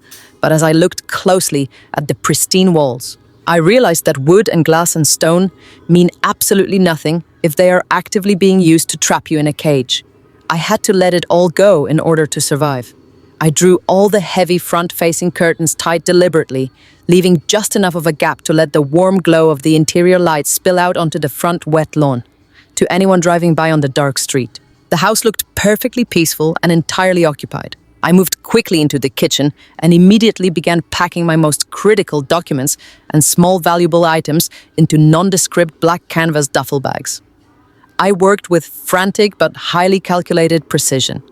Every single file, every essential financial record, and every piece of jewelry I owned was carefully wrapped and zipped securely away at exactly 7:30 in the evening. The very first wave of pure, terrifying panic forcefully hit me.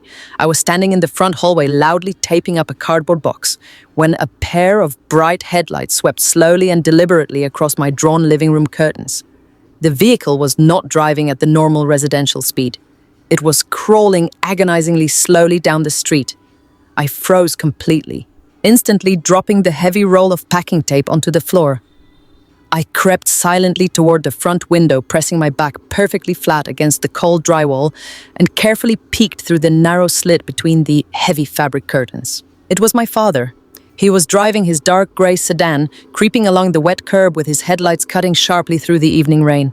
He slowed down to a complete creeping crawl right in front of my driveway.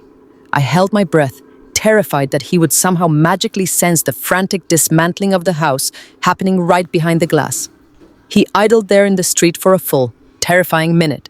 He was actively checking on his prize. He was verifying that my car was safely parked in the driveway.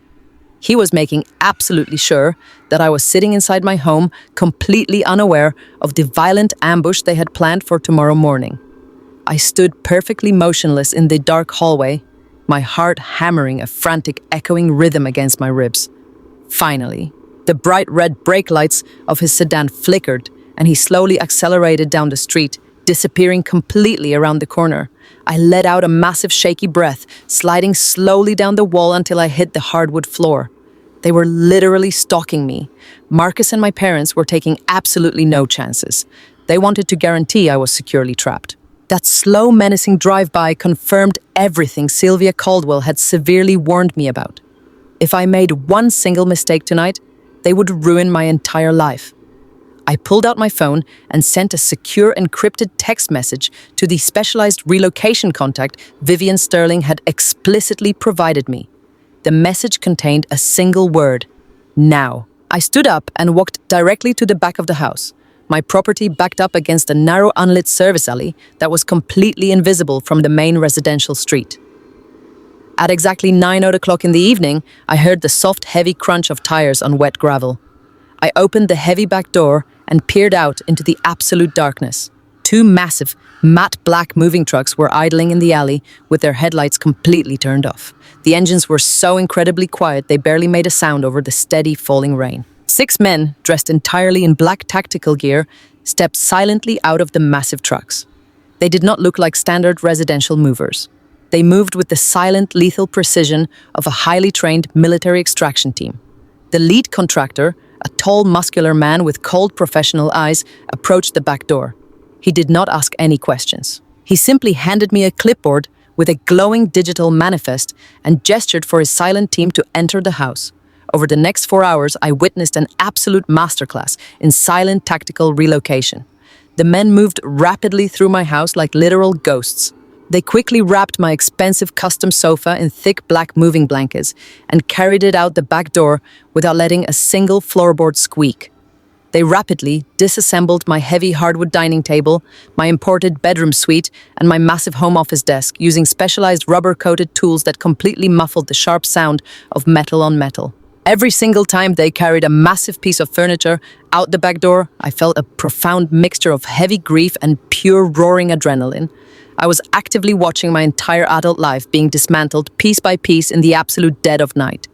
But I also knew this was the ultimate devastating counterattack. By midnight, the entire back half of the house was completely empty. The living room, the dining room, and the master suite were stripped entirely down to the bare hardwood floors. It looked like a hollow echoing shell. I kept all the front-facing lights blaring on, flawlessly maintaining the optical illusion for anyone watching from the street. But inside, the beautiful sanctuary was entirely gone. I walked back to the kitchen to hand the lead tactical contractor a glass of water when my phone suddenly buzzed violently in my pocket. I pulled it out, and my stomach completely plummeted. It was a direct text message from Jessica. "Hey Harper," Jessica wrote. "Mom said she drove by and saw all your lights on. Are you packing? You better have your stuff in boxes by tomorrow because Marcus is not going to wait around. We are coming over in the morning." I stared at the bright, glaring screen, the sheer malicious entitlement of her words making my blood run absolutely cold. She was actively taunting me. She thought she held all the ultimate power. She firmly believed she was the golden child, and I was just the obedient, pathetic scapegoat, blindly packing my life away to simply hand her my kingdom. I took a deep, trembling breath, forced my hands to stop shaking, and typed a reply carefully designed to perfectly fuel her immense arrogance. "I am packing right now, Jessica," I wrote back. "I will have boxes in the living room." I hit send and immediately blocked her phone number. I did not want to see another single word from her. She had her confirmation. She thought I was completely surrendering.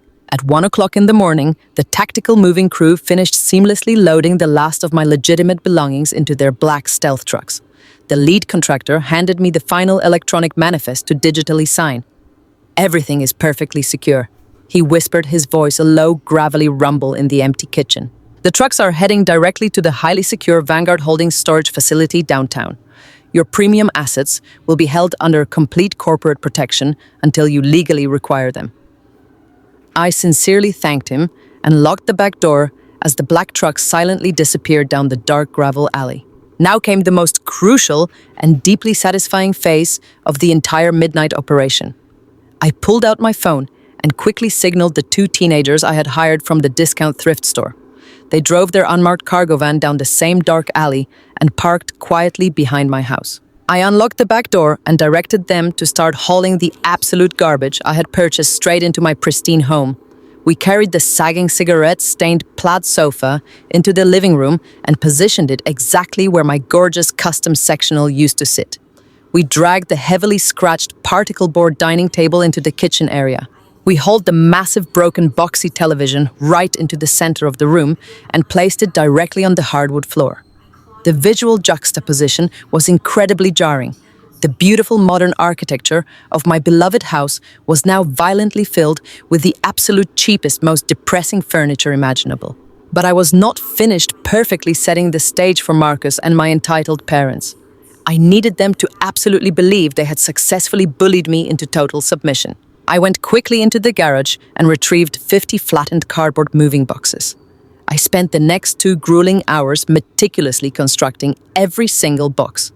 I did not have anything left to actually pack, so I frantically filled the empty boxes with old newspapers, heavy telephone books I found in the recycling bin, and random junk mail just to give them a highly realistic physical weight. I carefully taped them tightly shut and stacked them into massive imposing towers right in the middle of the empty living room floor. I intentionally labeled the boxes with a thick black permanent marker. Kitchen items, master bedroom, books, Harper. I rapidly created an entire theatrical set designed exclusively to aggressively stroke their massive egos. When Marcus drilled that lock and forcefully kicked that door open, he would immediately see a towering mountain of moving boxes. He would feel a massive rush of pure triumphant power, firmly believing that he had successfully broken me. He would completely think I had spent my entire night desperately packing my entire life away in tears just to please them. By 3:30 in the morning, my severe physical exhaustion was battling fiercely against the pure roaring adrenaline pumping through my veins. The house looked entirely pathetic. The staging was completely flawless. I walked slowly through the rooms one final time, carefully verifying the traps. The thrift store sofa looked absolutely horrible under the expensive recessed lighting. The fake heavy moving boxes stood silently like a massive monument to my supposed defeat. The broken television stared blindly at the empty white walls. The entire house was nothing more than a hollowed-out lie, waiting eagerly to completely consume the greedy people who blindly thought they could steal it. I walked to the front entryway and looked directly at the small digital ring camera mounted securely near the high ceiling. I had purposefully bypassed the standard factory settings and hardwired the camera directly into a highly encrypted cellular data network. I had perfectly linked the real-time video feed straight to my mobile phone and granted secondary viewing access directly to Vivian Sterling's elite corporate security team at Vanguard Holdings. I reached out and gently adjusted the exact angle of the camera lens, ensuring it had a perfect, unobstructed view of the front door and the massive stack of fake moving boxes. I intensely wanted to see the exact moment the smug, arrogant smiles fell right off their selfish faces. I wanted to actively capture the precise second my cruel mother realized she had fully orchestrated her own absolute destruction. I fiercely wanted high-definition footage of Marcus, the polished, arrogant investment banker, discovering that he had just aggressively committed a violent felony against a multi-billion-dollar corporate conglomerate. I quickly packed my final personal duffel bag, throwing my heavy laptop, my phone chargers, and my emergency cash into the thick canvas material. I zipped the bag firmly shut and hoisted it heavily over my aching shoulder. The quiet ticking of the kitchen clock echoed loudly in the vast, empty space. I stood silently by the back door, taking one last long look at the beautiful house I had bought with my own blood, sweat, and tears. I vividly remembered the very day I signed the original mortgage papers, feeling so incredibly proud and wildly independent. I happily remembered painting the walls late at night, listening to loud music, and dreaming of a peaceful, stable future. My parents had never once stepped foot in this house to genuinely celebrate my hard-earned success. They had only ever aggressively looked at my home as a convenient financial resource they could easily extract for Jessica's endless benefit. They did not see a sanctuary. They only saw a target, and because of their bottomless, suffocating greed, I was willingly walking away from my beloved home forever. A deep, heavy sorrow pressed tightly against my chest, but I forcefully and violently pushed it away. Sorrow was an entirely useless emotion tonight. I was aggressively trading wood and glass for absolute unyielding survival. I pulled the heavy back door shut and listened closely as the deadbolt forcefully clicked into place. The sharp metallic sound was incredibly final. I walked quickly through the pouring rain down the dark gravel alley, completely avoiding the front street where my paranoid father might still be lurking in the shadows. My car was still securely parked in the front driveways, serving as the final perfect visual decoy. I would leave it sitting there until the late afternoon. I had explicitly scheduled an anonymous rideshare service to pick me up 2 quiet streets over. I climbed wearily into the back seat of the black sedan, soaking wet and completely exhausted to my absolute core. The silent driver politely asked for my destination. I gave him the exact address of a highly secure luxury hotel located on the absolute opposite side of the sprawling city. I sat back heavily against the cold leather seats, watching the dark suburban streets blur rapidly past the rain-streaked window. I had successfully executed the single most stressful covert operation of my entire professional life. I had literally vanished into thin air, leaving behind a perfectly constructed and highly lethal illusion. At exactly 4 o'clock in the morning, I walked slowly into my high-floor luxury hotel suite. The large room was dark, silent, and completely anonymous. I dropped my heavy duffel bag loudly onto the plush carpet and walked straight to the massive glass window overlooking the sleeping city far below. The freezing rain was still falling heavily, washing the dark streets entirely clean. My entire body ached with a profound physical exhaustion, but my mind was completely wide awake and fiercely electric with pure anticipation. I took off my damp, heavy coat and sat down wearily on the edge of the pristine white hotel bed. I rapidly pulled my phone out of my pocket and immediately opened the live video feed from the hacked Ring camera I had carefully left behind in my old living room. The live video feed was absolutely crystal clear. The sharp night vision mode perfectly illuminated the towering stacks of fake moving boxes and the pathetic, sagging thrift store sofa. The house sat there completely empty, completely silent, and heavily waiting in the dark like a massive steel trap with its brutal jaws pulled completely back. I stared intensely at the bright screen, the blue light reflecting sharply in the dark hotel room. Marcus and my parents honestly thought they were so incredibly smart. They genuinely thought their brutal, hostile takeover was an absolute brilliant masterpiece of twisted legal manipulation.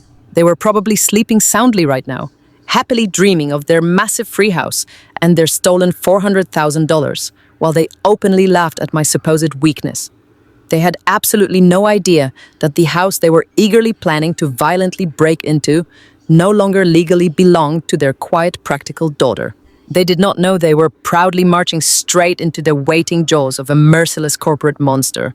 I plugged my phone firmly into the rapid charger, setting it carefully on the wooden nightstand so the live video feed remained clearly, prominently visible. I laid back heavily against the cold white hotel pillows, watching the bright digital clock on the screen slowly tick forward. 4:15, 4:30, 5 o'clock. The sun would be rising very soon. In just a few short hours, my arrogant father would drive the massive moving truck down my quiet street. My cruel mother would arrive with her expensive celebratory champagne. Jessica would march proudly up to the front porch, aggressively expecting to be simply handed a kingdom she absolutely did not earn. And Marcus, the polished, arrogant banker, would eagerly power up his heavy-duty industrial drill to violently break the lock on a door he blindly thought he owned. I watched the silent video feed intensely, my eyes burning with sheer exhaustion, but absolutely refusing to close. I had fiercely survived the night. I had built the iron cage. I had securely locked the heavy doors from the outside. Now there was absolutely nothing left to do but sit quietly in the dark, watch the glowing screen, and patiently wait for the greedy rats to walk blindly right into the trap. Friday morning arrived with a blinding glare of sunlight cutting through the heavy hotel curtains. I had been sitting perfectly still on the edge of the pristine white bed since dawn. My eyes were completely glued to the glowing screen of my phone. The hacked Ring doorbell camera feed was broadcasting the quiet street in front of my former house. My stomach was tied into a million intricate knots of pure adrenaline and terrifying anticipation. I had spent the last 48 hours executing a flawless legal and physical vanishing act. I had successfully sold my beautiful 4-bedroom sanctuary to a ruthless, multi-billion-dollar corporate predator. I had legally severed every single tie to the fraudulent $400,000 debt. I had packed my entire life into black stealth trucks and left behind a masterfully staged decoy house. Now the only thing left to do was watch the trap spring shut. I continuously checked the digital clock on the top corner of my phone screen. It was 9:45, then 9:50, then 9:55. The suburban street remained perfectly quiet. A heavy, sickening wave of doubt briefly washed over me. What if Marcus had changed his brilliant plan? What if they had realized my car was still sitting in the driveway and decided to wait until the evening?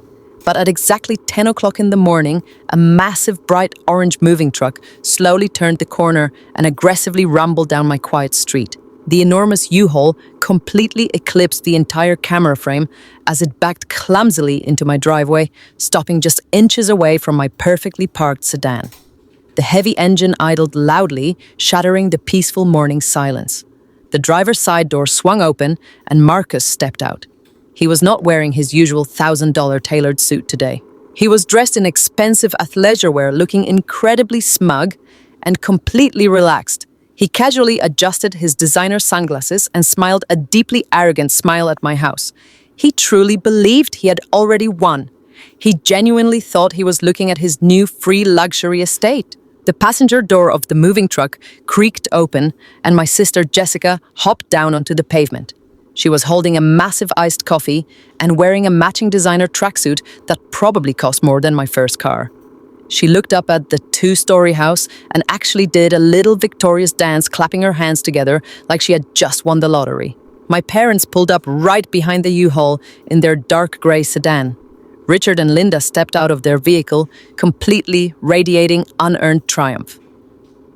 My mother was holding a chilled bottle of expensive champagne and 2 crystal flutes. My father was loudly instructing Marcus on the best way to angle the moving ramp. Through the crisp audio feed of the hidden camera, I could hear every single word of their sickeningly confident conversation. "It looks like she actually listened to us," Richard said, gesturing broadly toward my parked car.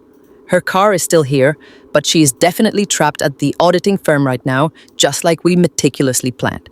She probably cried all night packing her little boxes." Linda laughed a sharp, cruel sound that echoed through my phone speaker. "Good," my mother replied, smoothing her hair. "It is about time Harper learned her place in this family. She owes us this house, and we are simply claiming what is rightfully ours. Do not worry about her feelings. She will rent a tiny apartment downtown, and she will be absolutely fine. Jessica walked up to the front porch directly into the clear, high-definition view of the camera lens. She peered through the narrow glass panels beside the front door, trying to see inside. "I cannot see anything," she complained loudly, "but the door is completely locked." Marcus swaggered up the front steps, joining his wife on the porch. He reached into a heavy canvas tool bag he had slung over his shoulder and pulled out a massive commercial-grade power drill. "Do not worry, babe," Marcus sneered, his voice dripping with pure malicious entitlement. "I told you I had this perfectly handled. The local police captain is playing golf right now. Even if her annoying neighbors call the cops, the patrol officers will just log this as a civil family dispute. We are getting inside right now, and we are never leaving." I watched in absolute frozen fascination as Marcus stepped squarely in front of my heavy oak front door. He leveled the heavy-duty drill directly at the center of the brass deadbolt. The loud, aggressive screeching noise of metal aggressively tearing into metal blasted through my phone speaker. Sparks literally flew from the lock as the drill bit forcefully destroyed the internal locking mechanism. My father stood right behind Marcus, cheering him on and giving him tips on how to pry the metal casing apart. My mother simply stood on the front lawn holding her champagne and smiling like she was attending a joyous ribbon-cutting ceremony. It took Marcus less than 2 agonizing minutes to completely hollow out the lock. He pulled the smoking drill bit away, grabbed the brass handle, and violently shoved the front door completely open. They surged across the threshold like an invading army. I immediately switched the video feed on my phone to the secondary hidden camera I had discreetly installed, perfectly hidden inside the living room smoke detector.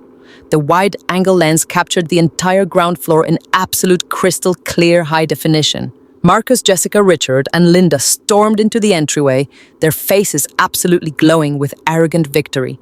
But the absolute second they stepped into the main living space, their triumphant smiles abruptly faltered.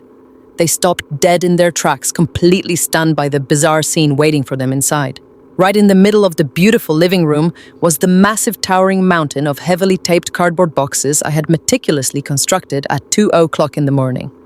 Surrounding the boxes was the absolute cheapest, most pathetic thrift store furniture I could possibly find.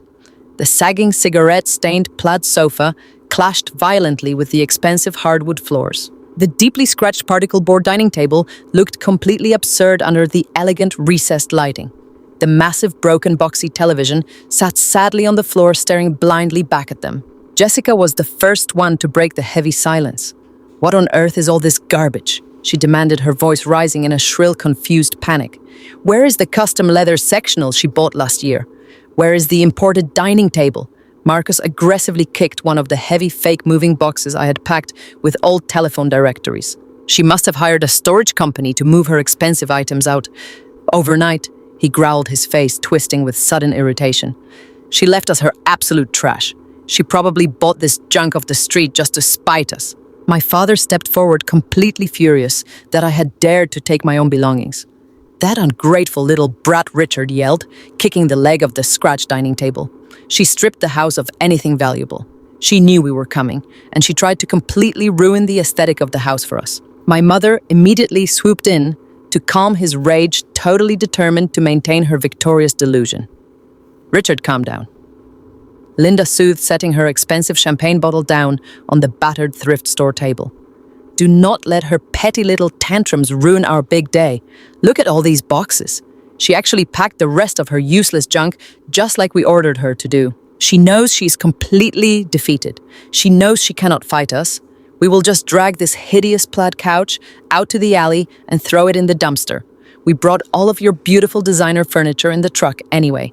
The house itself is what matters, and the house is absolutely perfect."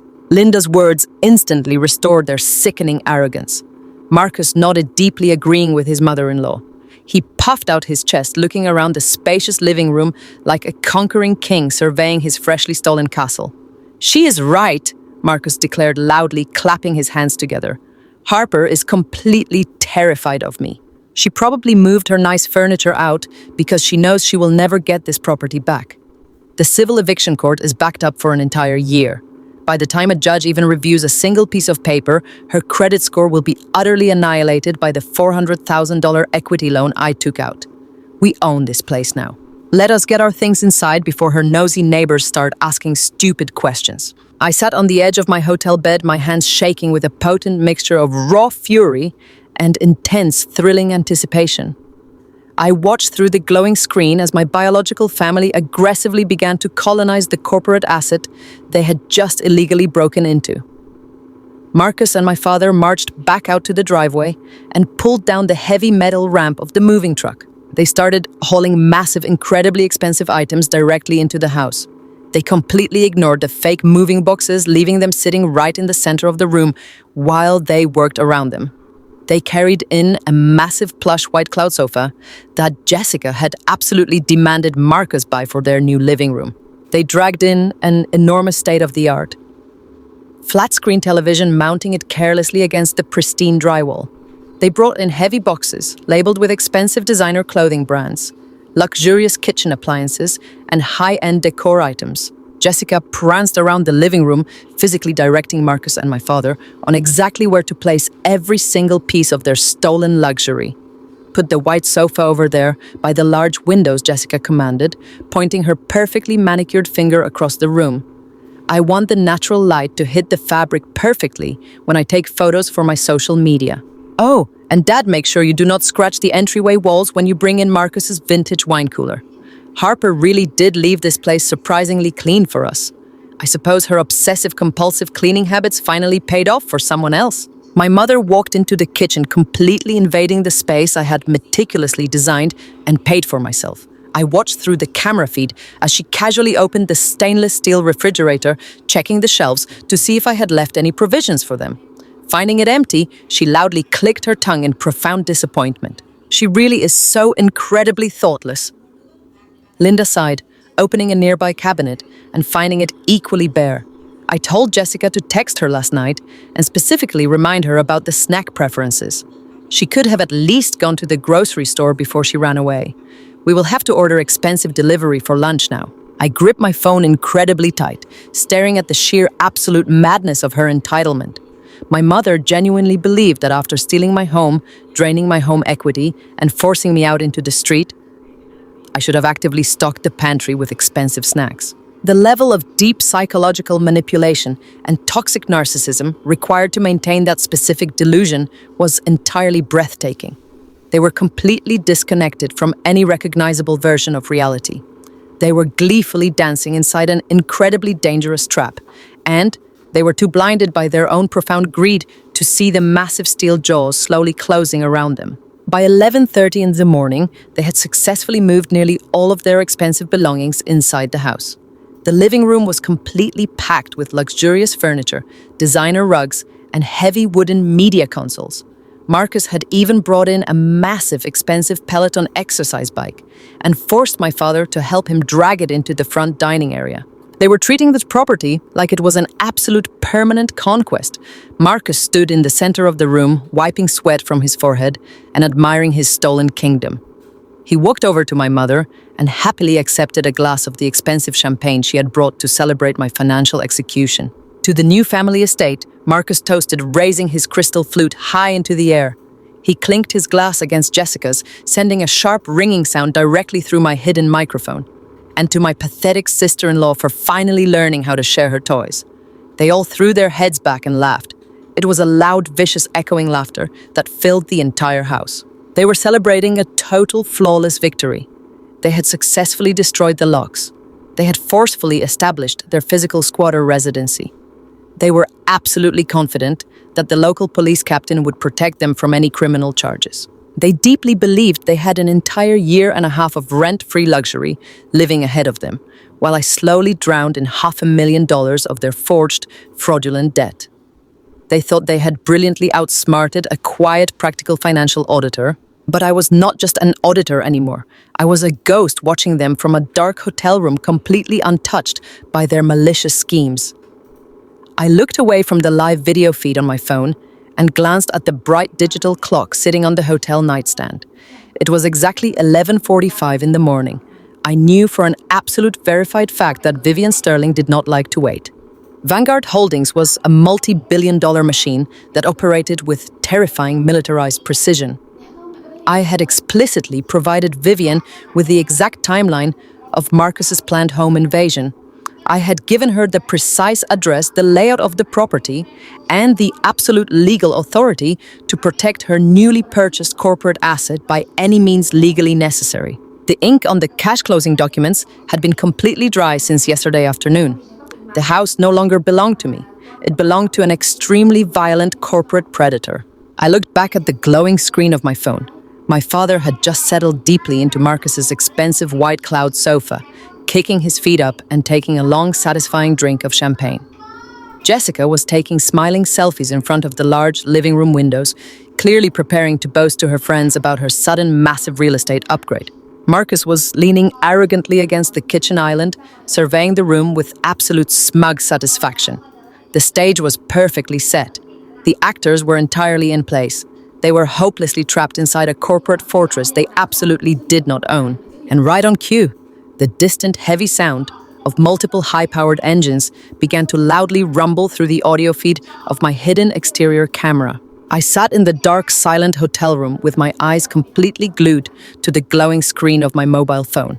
The digital clock in the top corner of the live video feed from the hacked doorbell camera flashed exactly 9:55 in the morning. My stomach was tied into a million intricate knots of pure adrenaline and terrifying anticipation.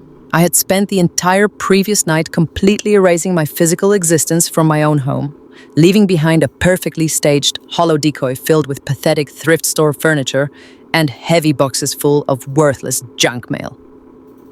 I had successfully executed the most stressful and highly complex vanishing act of my entire professional career. I had legally severed every single tie to the property, selling my beautiful sanctuary in a rapid-fire, all-cash transaction to a notoriously aggressive corporate predator. The massive wire transfer from Vanguard Holdings was already securely scheduled to hit my encrypted bank account by the late afternoon. My fraudulent $400,000 home equity line of credit was no longer my liability. It belonged entirely to a multi-billion-dollar private equity firm that absolutely specialized in destroying people who crossed them. Now the only thing left to do was sit in the dark and patiently watch the trap spring shut.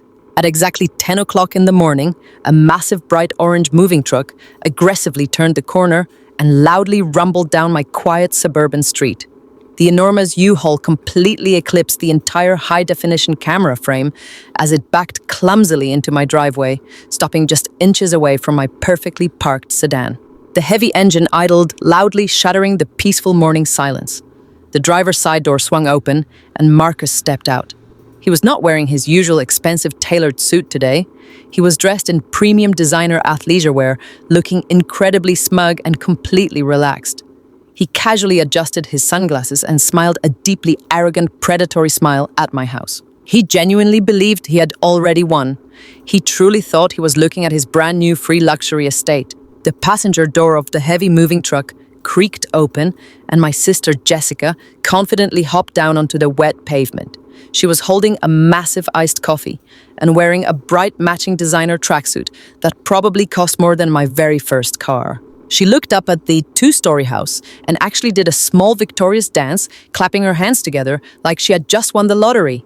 My parents pulled up right behind the massive U-Haul in their dark gray sedan. Richard and Linda stepped out of their vehicle, completely radiating a sickening aura of unearned triumph. My mother was proudly holding a chilled green bottle of incredibly expensive champagne and 2 crystal flutes. My father was loudly instructing Marcus on the absolute best way to angle the heavy metal moving ramp. Through the crisp audio feed of the hidden camera, I could hear every single word of their deeply malicious conversation. "It looks like she actually listened to us," Richard said, gesturing broadly toward my parked car with a smug sneer. "Her car is still here, but she is definitely trapped at the corporate auditing firm right now, just like we meticulously planned. She probably cried all night packing her little boxes." Linda laughed, a sharp, cruel sound that echoed clearly through my phone speaker. "Good," my mother replied smoothly, adjusting her hair. "It is about time Harper finally learned her place in this family. She owes us this house, and we are simply claiming what is rightfully ours. Do not worry about her feelings for a single second. She will rent a tiny little apartment downtown, and she will be absolutely fine." Jessica walked eagerly up to the front porch, stepping directly into the clear, unobstructed view of the camera lens. She peered through the narrow glass panels beside the heavy oak front door, desperately trying to see inside. I cannot see anything. She complained loudly, stepping back with a heavy sigh, but the door is completely locked. Marcus swaggered up the front steps, joining his highly entitled wife on the porch. He reached into a heavy canvas tool bag he had slung carelessly over his shoulder and pulled out a massive commercial-grade power drill. "Do not worry, babe," Marcus sneered, his voice dripping with pure, unadulterated arrogance.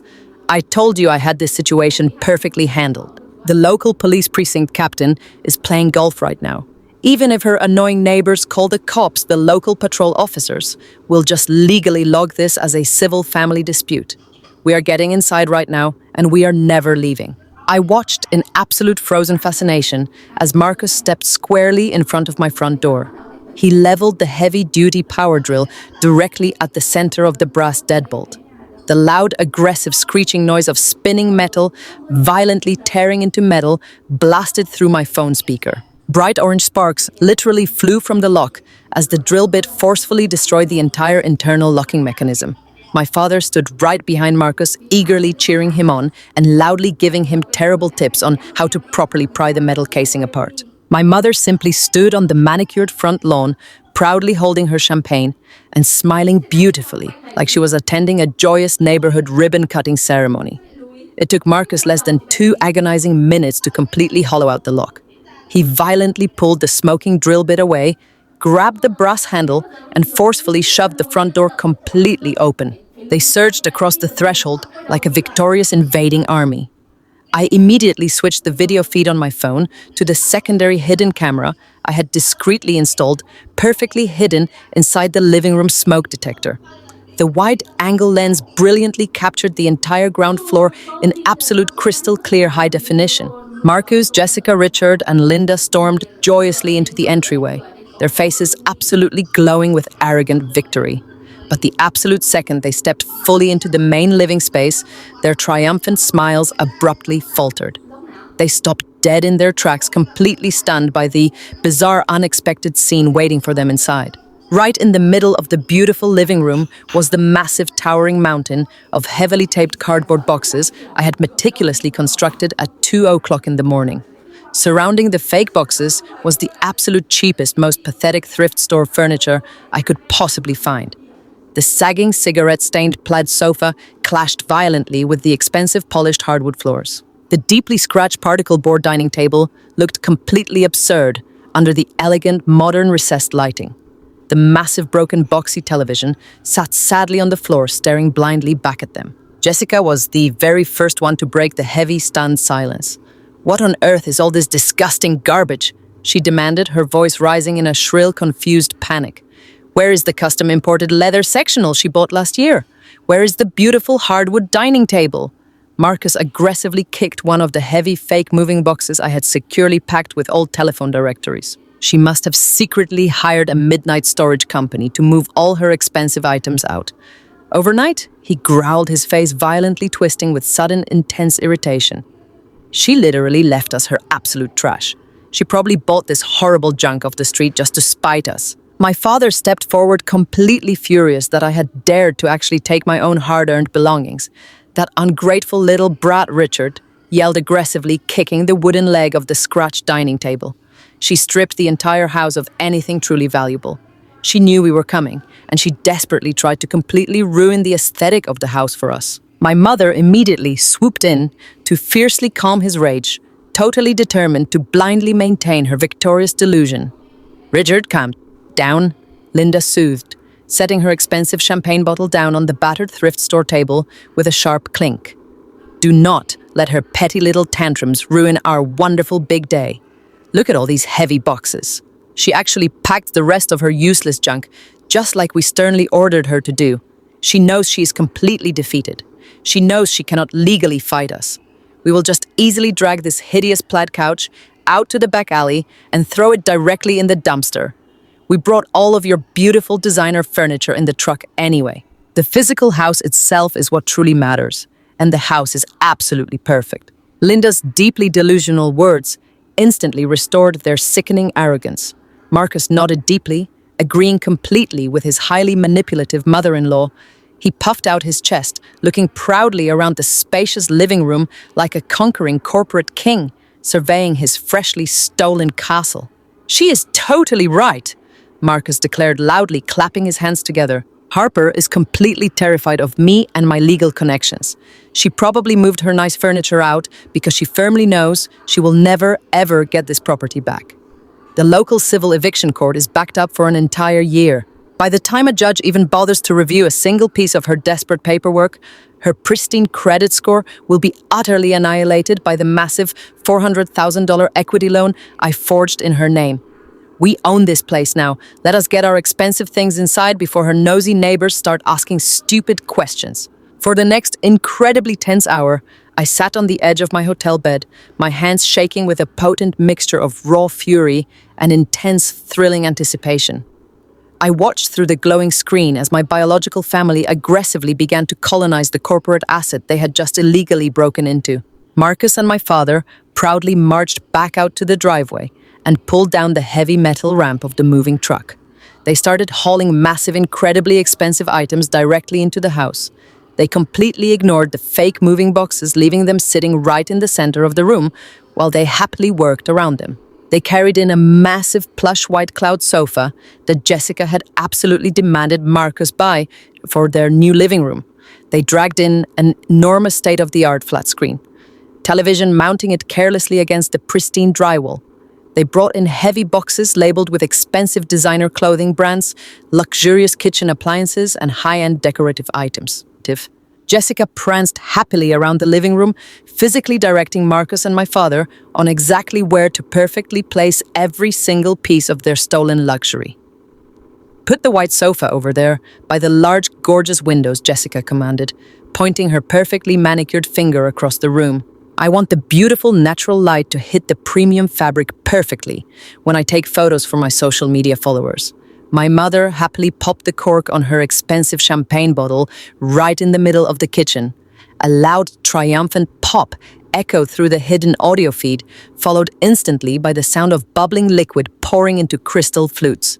To our beautiful new family estate, Marcus proudly toasted, taking a glass from Linda and raising it high into the air. He confidently clinked his glass against Jessica's, sending a sharp ringing sound directly through my microphone. And to my pathetic rule-abiding sister-in-law for finally learning how to share her expensive toys. They all threw their heads back and laughed a loud, vicious, echoing laughter that filled the entire house. But their arrogant laughter did not last very long, because exactly at the moment, Marcus lifted the crystal flute to his lips. The incredibly loud, aggressive roar of multiple heavy-duty engines violently shattered the suburban quiet. The heavy sound did not come from a standard residential delivery vehicle. It was a deep, guttural, terrifying rumble that actually physically vibrated the audio feed of my cameras. I rapidly switched my view back to the exterior doorbell camera. 3 enormous matte black sport utility vehicles came tearing violently around the corner of my quiet street. They did not slow down to politely read the house numbers. They did not park neatly against the curb. They screeched incredibly aggressively into the driveway in a highly coordinated, tactical military formation. The thick, heavy tires bit violently into the wet concrete, sending dirty water spraying completely across the manicured front lawn. The lead black SUV slammed on its heavy brakes, completely boxing in the massive orange moving truck. The second SUV aggressively angled itself fiercely across the base of the driveway, entirely blocking any possible exit to the street. The third vehicle parked tightly right behind it, perfectly sealing the entire perimeter with absolute lethal precision. Inside the house, the celebratory atmosphere instantly evaporated into a deeply confused silence. Marcus dropped his hands, the expensive champagne sloshing dangerously close to the rim of his glass. "What in the world is that horrible noise?" my mother demanded, her voice shrill with sudden irritation. She set her crystal flute down forcefully on the scratched particle board table. Richard turned away from the window, a deep, annoyed frown creasing his forehead. "It is probably just some lost delivery drivers illegally turning around in the wrong driveway," Richard scoffed, taking a bold step toward the destroyed front door. "Or maybe it is one of Harper's highly annoying neighbors coming to complain about the moving truck blocking the local sidewalk. I will go tell them to mind their own business." Marcus let out a short, extremely dismissive laugh. "Let them complain," Marcus sneered, stepping up right beside my father. "Even if they actively called the local police, we are completely legally fine. I told you I play golf with the precinct captain. We have the absolute legal high ground here. I watched the exterior camera feed with absolute breathless anticipation as the heavy tinted doors of the three black vehicles swung open simultaneously. They did not send local neighborhood patrol officers. Four massive, incredibly broad-shouldered men stepped out onto the wet driveway. They were dressed entirely in menacing black tactical gear. They wore heavy, dark utility vests, dark sunglasses, and coiled communication earpieces.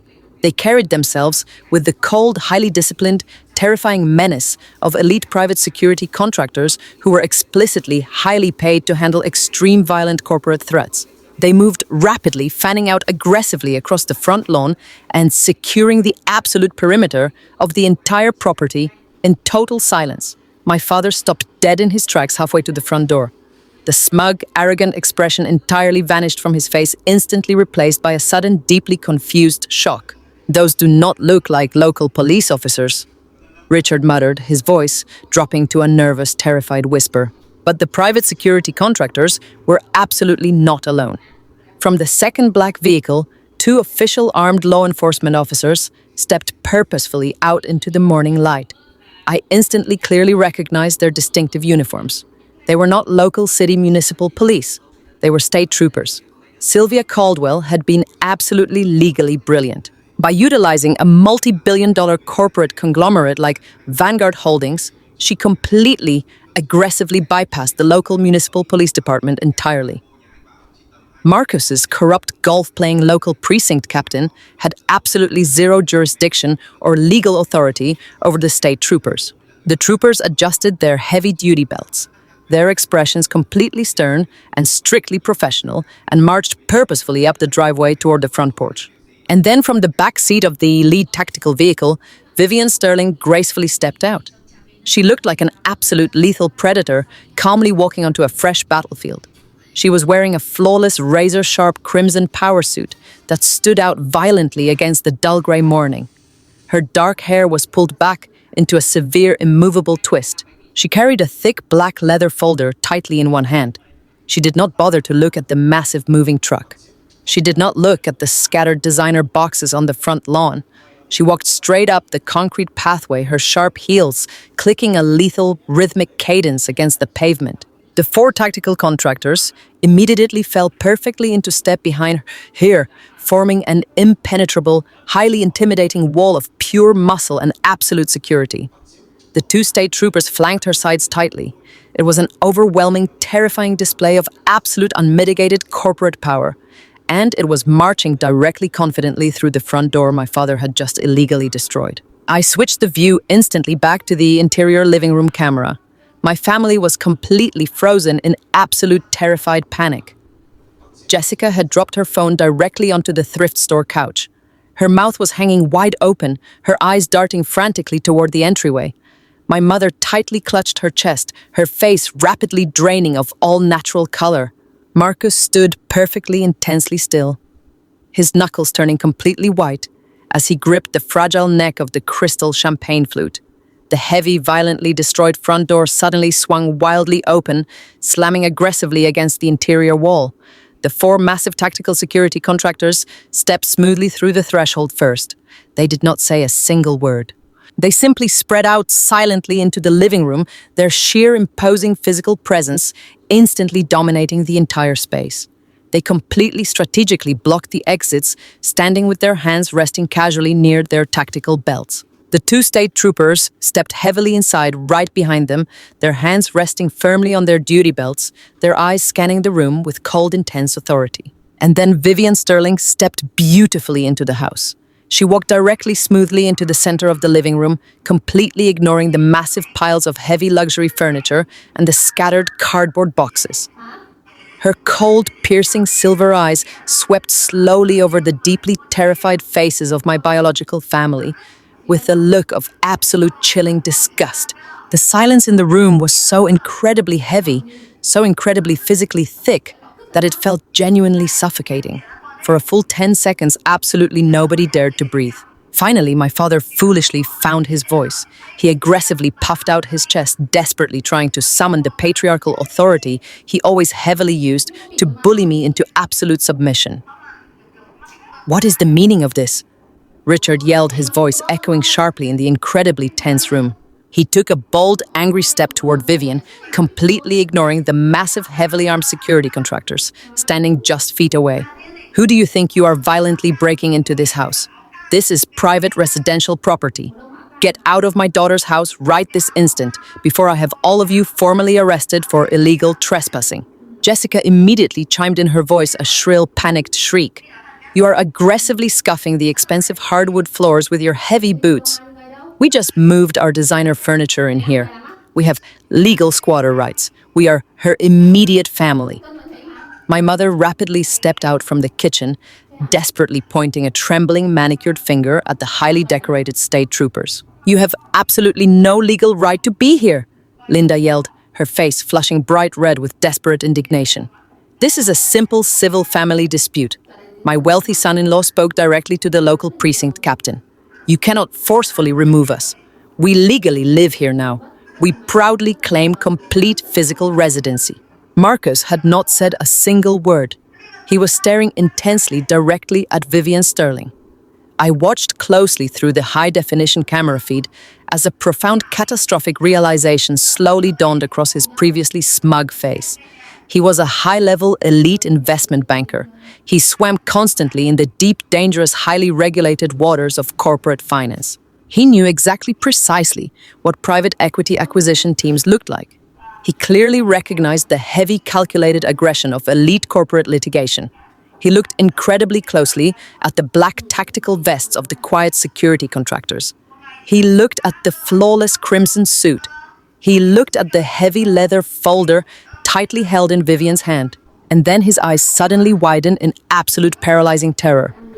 I could literally clearly see the exact second his arrogant, flawless plan completely unraveled violently in his mind. He deeply knew he was not looking at a local friendly police response. He knew with terrifying certainty he was looking at an absolute corporate execution. Vivian Sterling did not raise her voice at all. She did not flinch for a single second when my father yelled. She simply walked smoothly forward, her sharp heels clicking loudly against the wood, and stopped directly perfectly in front of the scratched particle board dining table in the kitchen. She raised the thick black leather folder, opened it with smooth, deliberate, terrifying precision, and pulled out a heavy stack of complex legal documents securely bound with an official shiny state notary seal. She forcefully dropped the massive stack of papers directly onto the exact center of the cheap table. The heavy, loud thud of the documents hitting the wood echoed violently through the entirely silent room. Your daughter does not own this house, Vivian stated clearly, her voice dropping to a smooth, lethal, terrifying cadence that completely effortlessly commanded the entire room. I do. My father stopped dead in his angry tracks, his aggressive rant instantly dying completely in his throat. He stared intensely at the heavy documents on the table, his mouth opening and closing rapidly, like a suffocating fish. What Richard stammered out, deeply confused and thoroughly panicked. What are you actually talking about? Harper cleanly owns this house. We have the official property records. Harper Myers successfully sold this entire property, including the physical structure, the land, and the absolute legal title to Vanguard Holdings yesterday afternoon, in a completely finalized, unassailable, all-cash transaction, Vivian stated coldly, her silver eyes locking tightly onto my terrified father. Vanguard Holdings is a multi-billion-dollar private equity firm. We specialize aggressively in the hostile acquisition of distressed residential and commercial assets. This property is now a fully secured, heavily protected corporate asset. It absolutely does not belong to your daughter. It does not belong to you. And it absolutely entirely does not belong to your deeply pathetic son-in-law. Vivian slowly and deliberately turned her head and looked directly, piercingly at Marcus. Marcus was completely frozen, the expensive champagne bottle slipping slightly in his rapidly sweating grip. Vivian smiled, a deeply terrifying, predatory smile that beautifully exposed her perfectly white teeth. She looked exactly like a great white shark staring happily at a bleeding, struggling seal. And you, Marcus, Vivian, purred, her voice heavily dripping with pure concentrated corporate venom. You have exactly 30 incredibly short seconds to fully explain to me and these highly decorated state troopers why you intentionally, maliciously used an industrial power drill to violently destroy the deadbolt locks. And aggressively break into a Vanguard Holdings corporate property before I instruct my highly trained security team to physically aggressively restrain you, and I press formal non-negotiable legal charges for felony breaking and entering. Marcus stood completely frozen in the center of my former living room as the absolute terrifying reality of Vivian Sterling's words crashed over him like a suffocating wave of ice water. The heavy, expensive bottle of champagne in his hand actually shook violently, slipping slightly in his suddenly sweating grip. He was an elite investment banker who spent his entire career swimming with dangerous corporate sharks, but he had just realized with profound horror that he was actively bleeding out in a small pool with a massive, merciless predator. I sat in my dark hotel room completely mesmerized by the high-definition video feed on my phone, holding my breath as I watched him desperately try to pivot and save his own skin. He forcefully swallowed hard and forced a sickeningly fake, confident smile onto his pale face. He rapidly straightened the collar of his designer athleisure jacket and took a cautious step toward Vivian, holding up his free hand in a pathetic gesture of corporate camaraderie. He tried to speak smoothly to her colleague to colleague, attempting to leverage his highly exaggerated status at Whitmore and Associates to somehow casually brush off a violent felony home invasion. He told Vivian that he completely understood her position and recognized the formidable reputation of Vanguard Holdings.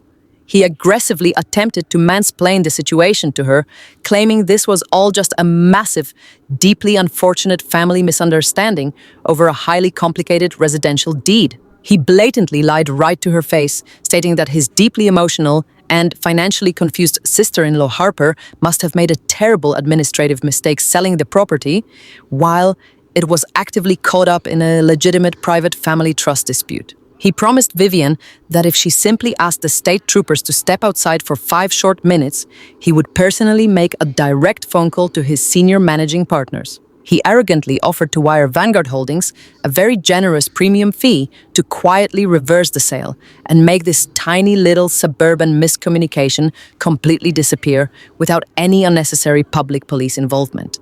He genuinely thought he could just buy his way out of a federal crime by throwing invisible money at a woman who liquidated commercial empires before breakfast. Vivian Sterling did not smile, and she absolutely did not blink. She stood perfectly still in her flawless crimson power suit and stared at Marcus with a look of such profound clinical disgust that I actually felt a deeply satisfying shiver run down my own spine. She looked at him exactly the way a person looks at a disgusting cockroach, right before they crush it into the pavement. She told Marcus in a voice that sliced through the heavy, silent room like a perfectly sharpened razor blade that he did not operate in her elite corporate circles. She completely annihilated his entire fake wealthy persona right in front of his deeply terrified family. She smoothly informed him that she already knew everything about his catastrophic financial failures, his completely liquidated offshore cryptocurrency portfolios, and the massive margin calls that had completely destroyed his life 3 weeks ago.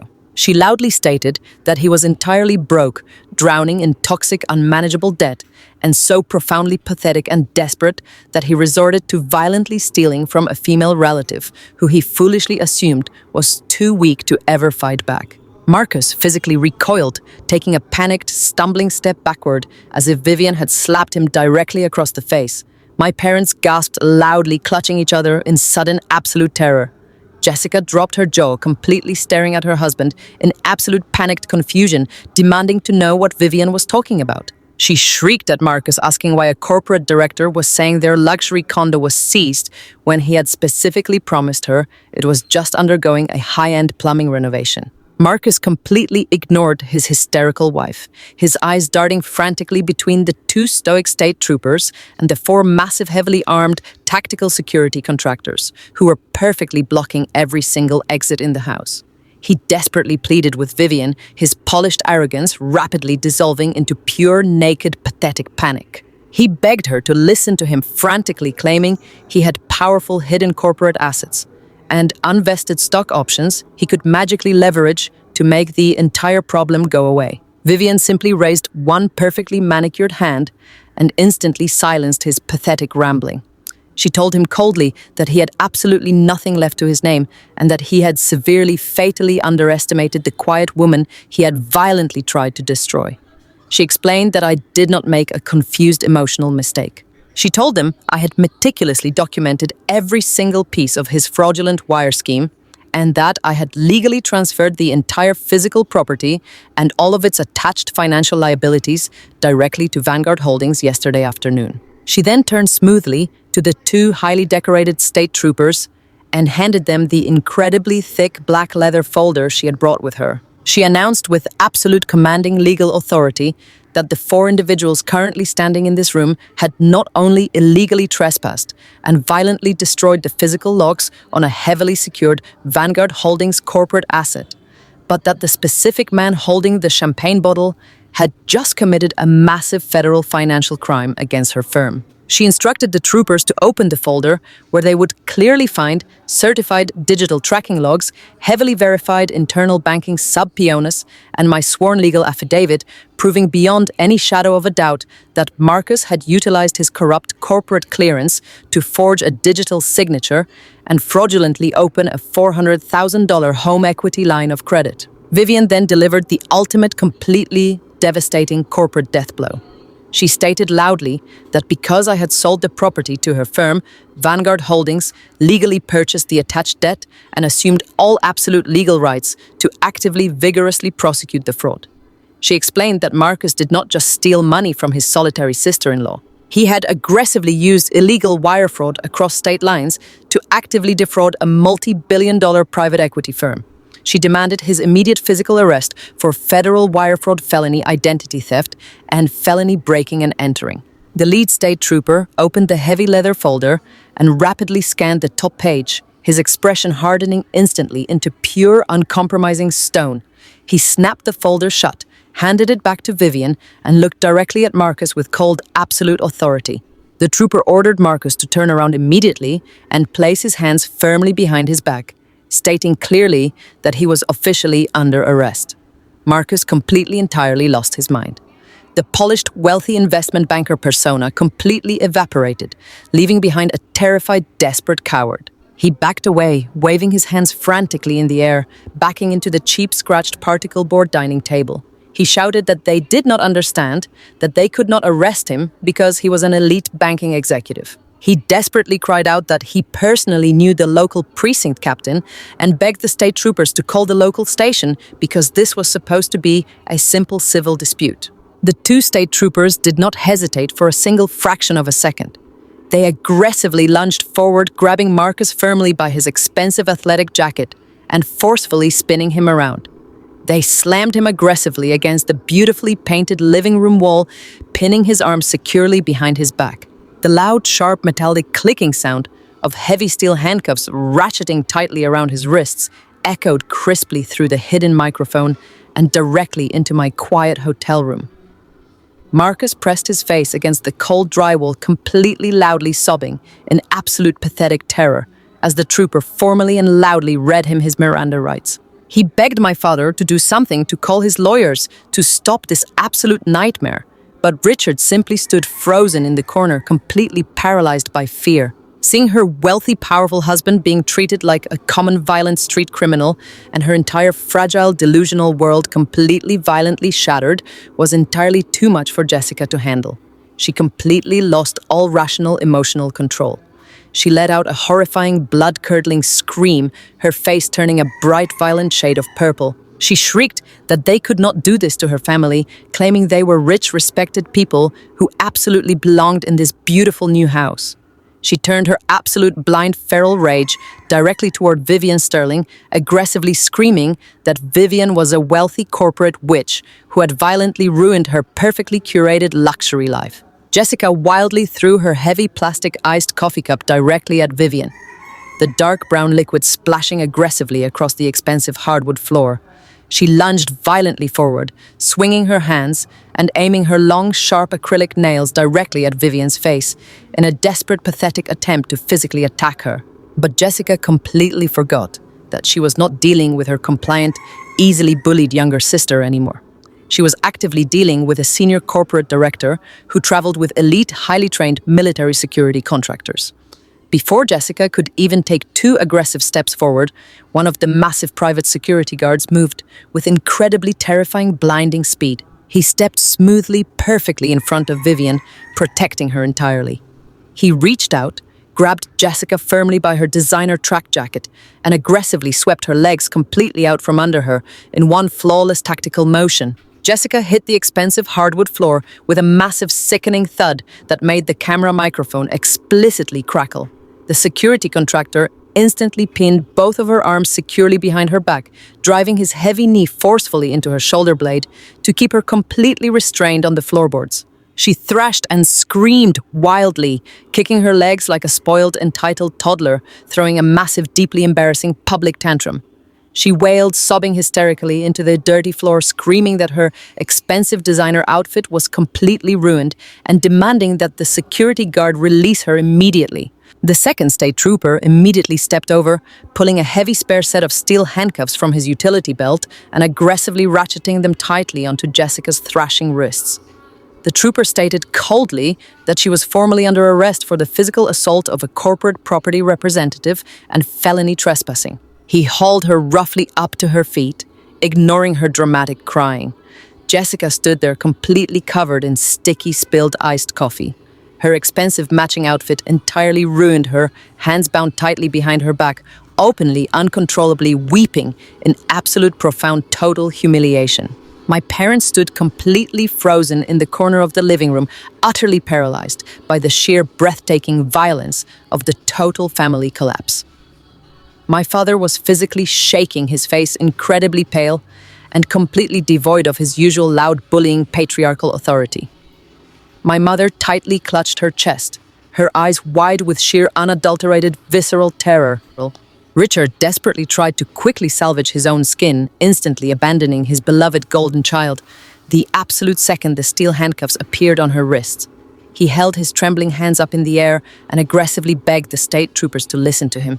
He desperately claimed that he and my mother had absolutely no idea about any of the wire fraud or the forged banking documents. He lied, claiming they genuinely thought Marcus was paying for everything legally and that I had willingly given them the keys to the property. He swore they were just innocent bystanders who only came over to help move some furniture and aggressively pleaded not to be arrested. My mother frantically nodded along in eager agreement, tears rapidly streaking her expensive, carefully applied makeup. She cried desperately, playing the frail, innocent victim, claiming that I was a very deeply troubled and highly confused girl who had willingly invited them over to celebrate. She pointed a shaking finger at the expensive bottle of champagne on the table, insisting they did not break into anything and had simply walked happily through an open door. Vivian Sterling slowly turned her cold silver gaze directly onto my deeply pathetic parents. The absolute devastating disdain in her eyes was incredibly powerful to witness. She smoothly and calmly told them that they were both absolutely terrible liars. She explicitly stated that they had intentionally, maliciously conspired with a federal criminal to forcefully, violently evict their own daughter. She informed them that Vanguard Holdings possessed the complete certified digital transcripts of every single text message they had sent, coordinating this exact violent residential ambush. She specifically detailed how my parents had eagerly supplied the moving truck, actively encouraged Marcus to drill the corporate locks, and happily planned to drink champagne over my financial ruin. She loudly declared that they were absolutely entirely complicit in a coordinated, aggressive corporate property invasion. Vivian looked sharply at the lead state trooper and formally demanded that my mother and father be immediately cited for felony trespassing and forcefully removed from the Vanguard Holdings property. The trooper nodded firmly, pulling out a heavy black citation book and pointing a stern, demanding finger directly at my parents. He ordered them to turn around and place their hands behind their backs. My father let out a loud, pathetic, sobbing wail, begging the trooper to reconsider, crying that they were highly respected members of the local tennis club and that this arrest would completely ruin their community reputation. The trooper completely ignored his desperate, pathetic pleading, securing his wrists tightly with heavy, thick plastic zip ties. My mother simply stood there, weeping uncontrollably, totally paralyzed by the horrific reality of her public destruction as she was aggressively, officially restrained by the law enforcement officers. I sat alone in my dark, quiet hotel room, completely mesmerized by the glowing screen of my mobile phone. I watched in deep, profound silence as the state troopers roughly shoved Marcus and Jessica out the violently broken front door, aggressively marching them down the wet concrete pathway toward the waiting, flashing red and blue lights of the police cruisers. My parents followed closely right behind them, sobbing heavily and stumbling blindly in absolute profound, deeply satisfying public disgrace. The loud commotion had definitely attracted the attention of my former nosy suburban neighbors. Through the exterior doorbell camera feed, I could clearly see several people standing openly on their front lawns, holding their mobile phones and actively recording the entire deeply humiliating spectacle. My mother kept trying desperately to hide her tear-stained face from the neighborhood cameras, weeping loudly and uncontrollably as the state trooper forcefully guided her into the cramped back seat of a marked squad car. But the absolute most intensely satisfying moment of the entire chaotic morning was still actively unfolding inside the house. Once the four criminals were securely firmly locked in the back of the police vehicles, Vivian Sterling turned her cold attention to the massive piles of luxury designer furniture completely cluttering her new clean corporate living room. She looked directly at the lead tactical private security contractor and gave a single sharp, completely unforgiving nod. She coldly commanded the elite team to clear the asset immediately and explicitly ordered them to throw every single piece of this unauthorized garbage completely out onto the wet street. The four massive, highly trained security contractors instantly sprang into aggressive action. They purposely ignored the fake heavy cardboard boxes I had strategically staged in the center of the room, instinctively knowing they were just decoys. They aggressively grabbed the incredibly expensive plush white cloud sofa that Jessica had so proudly demanded Marcus purchase. They hauled the heavy, pristine furniture effortlessly through the broken front doorway and violently, completely hurled it right off the edge of the front porch. The gorgeous bright white fabric landed heavily with a massive wet thud directly in the thick, muddy, flooded grass of the front lawn, instantly soaking up the dirty, dark brown rainwater. They aggressively grabbed the massive state-of-the-art flat-screen television and tossed it completely unceremoniously into the driveway, the expensive black glass screen shattering loudly and violently against the hard, wet concrete. They aggressively hauled out heavy, solid wood designer dressers, luxurious high-end kitchen appliances, and sealed boxes of incredibly expensive imported clothing, violently dumping every single item into a massive chaotic pile of absolute total ruin directly in the heavy pouring rain. Through the tinted glass windows of the locked police cruisers parked in the street, I knew Marcus, Jessica, Richard, and Linda were actively, helplessly watching their entire wealthy fake existence being violently, aggressively dismantled and thrown straight into the cold mud. They were forced to watch their precious, expensive status symbols being treated like absolute, completely worthless trash by a massive corporate machine that simply did not care about their pathetic, arrogant entitlement. They were entirely publicly and financially ruined. As the private security team aggressively tossed the last incredibly expensive imported designer rug into the muddy, flooded driveway, Vivian Sterling smoothly walked up to the front doorway. She stopped perfectly right in front of the hidden Ring doorbell camera. She looked directly perfectly into the small glass lens, her striking silver eyes shining brightly with a deep, intensely predatory satisfaction. She knew exactly who was silently watching from the other side of the secure digital connection. She slowly, gracefully raised her perfectly manicured hand and gave a sharp, highly respectful military-style salute directly to the camera lens before turning sharply on her expensive heels and walking confidently back toward her armored corporate vehicle. I sat alone in the quiet, absolute darkness of my secure hotel room, the bright, glowing screen of my mobile phone illuminating the quiet tears streaming steadily down my face. But they were absolutely not tears of sorrow or grief or regret. They were tears of pure, unadulterated, absolute, total relief. The massive, deeply suffocating weight I had painfully carried on my tired shoulders for 29 years was completely, absolutely forever gone. I had not just barely survived their brutal, intensely malicious attack.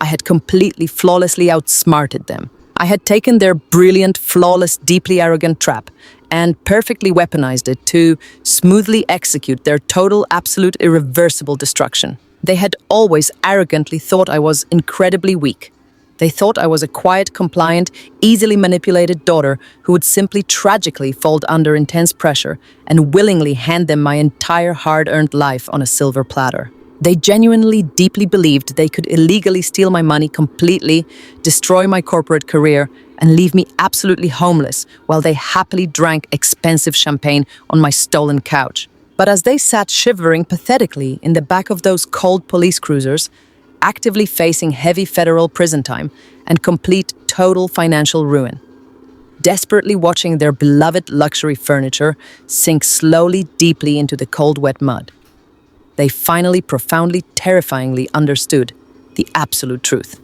They did not successfully break the quiet, obedient, pathetic scapegoat. They violently, abruptly awakened a highly educated, ruthless corporate auditor who simply, calmly, and methodically burned their entire perfect, arrogant world absolutely, completely to the ground. The days and weeks following that explosive Friday morning unfolded like a perfectly orchestrated symphony of absolute corporate justice. The fallout was incredibly swift and absolutely devastating. In the ruthless world of high finance, news travels faster than light, and Marcus was completely annihilated before the weekend was even over. By Monday morning, his elite investment banking firm had officially terminated his employment permanently, stripping his executive clearance and publicly distancing themselves from his catastrophic federal crimes. Vanguard Holdings did not just file a simple police report. They unleashed their massive multi-billion-dollar legal department directly onto him with the full aggressive force of a corporate giant protecting its assets. Marcus was formally indicted by federal prosecutors on multiple felony counts, including aggressive wire fraud, massive identity theft, and severe financial conspiracy. Because he had illegally used interstate banking networks to violently forge my signature and steal $400,000, the federal authorities took absolute immediate jurisdiction. His highly paid defense attorneys aggressively tried to negotiate a quiet plea deal, but Vanguard Holdings explicitly refused to settle. They wanted to make a massive public example out of him to absolutely ensure nobody ever dared to defraud their corporate empire again. He is currently sitting in a federal holding facility, aggressively facing a mandatory minimum of 10 incredibly long years in federal prison, and he is completely, absolutely terrified. He has lost his $90,000 sports car, his custom-tailored suits, and his entire arrogant identity. Then there is my beautiful, spoiled sister, Jessica, the woman who haughtily demanded the perfect natural lighting for her social media photographs, is currently living a reality she could never have possibly imagined in her absolute worst nightmares. When the federal authorities permanently seized Marcus's remaining frozen assets and officially locked them out of their luxury condo, Jessica was left with absolutely nothing. Her entire fake wealthy identity was completely, instantaneously obliterated. She was formally charged with the violent physical assault of a corporate property representative and felony trespassing for her pathetic, hysterical attack on Vivian Sterling. Because she violently assaulted an authorized agent of a massive property firm, the local district attorney explicitly refused to drop the charges. She's now desperately living in a deeply depressing, cheap rundown motel on the absolute grimy outskirts of the city. She has absolutely zero income, zero valuable assets, and zero wealthy friends willing to publicly associate with a known violent felon. The designer tracksuits and expensive iced coffees are completely gone, replaced entirely by the harsh, suffocating reality of complete, total poverty and mounting aggressive legal debts. She is utterly, hopelessly broke, and she has absolutely nobody to blame but her own bottomless, toxic entitlement. She spends her days hopelessly calling former friends who immediately send her directly to voicemail. My parents, Richard and Linda, finally received the ultimate devastating reward for their years of cruel, manipulative favoritism. When their precious golden child and her fraudulent husband were aggressively, violently arrested, my parents completely panicked. They desperately tried to save their perfect fake family image by actively hiring the most expensive criminal defense attorneys in the city to fiercely fight the towering mountain of federal and state charges. They foolishly, blindly liquidated their entire life savings, aggressively cashing out every single penny of their retirement accounts just to frantically pay the massive exorbitant bail amounts and the incredibly heavy legal retainer fees. But it was exactly like throwing paper money directly into a roaring corporate furnace. The lawyers quickly realized the case was entirely unwinnable against the overwhelming, unassailable evidence provided by Vanguard Holdings and the incredibly clear video footage I had securely provided. My parents aggressively drained their entire financial future to legally defend a rapidly sinking ship, and they ended up completely destroying themselves in the desperate process. Their elite country club formally unceremoniously revoked their exclusive membership, citing the deeply humiliating public scandal. The affluent neighbors they had spent decades trying to desperately impress now actively crossed the street to aggressively avoid speaking to them. They are currently facing severe financial ruin, quietly drowning in massive legal bills, and the terrifying realization that they willingly, enthusiastically sacrificed their stable, practical daughter for a greedy criminal who left them with absolutely nothing. They played a highly dangerous game of malicious manipulation, and they lost absolutely everything they held dear. As for me, I am currently sitting perfectly comfortably on the spacious sunlit balcony of my gorgeous brand new luxury apartment.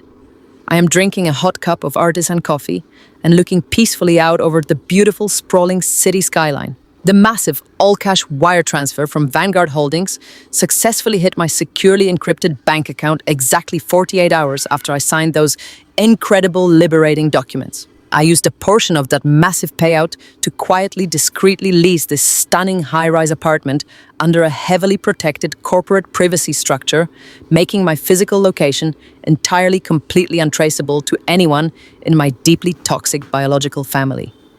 I am entirely, completely debt-free. My professional credit score is absolutely pristine. My senior auditing career at the financial firm is thriving beautifully without the heavy, suffocating anchor of my family constantly pulling me down. I did not just barely survive their violently cruel attempt to completely ruin my life. I actively, effectively flipped the entire script and completely secured my absolute total financial and emotional freedom. I sleep incredibly deeply every single night, knowing that the beautiful house they maliciously tried to steal became the exact heavy steel trap that permanently destroyed them. I am completely safe, entirely secure, and profoundly, absolutely free.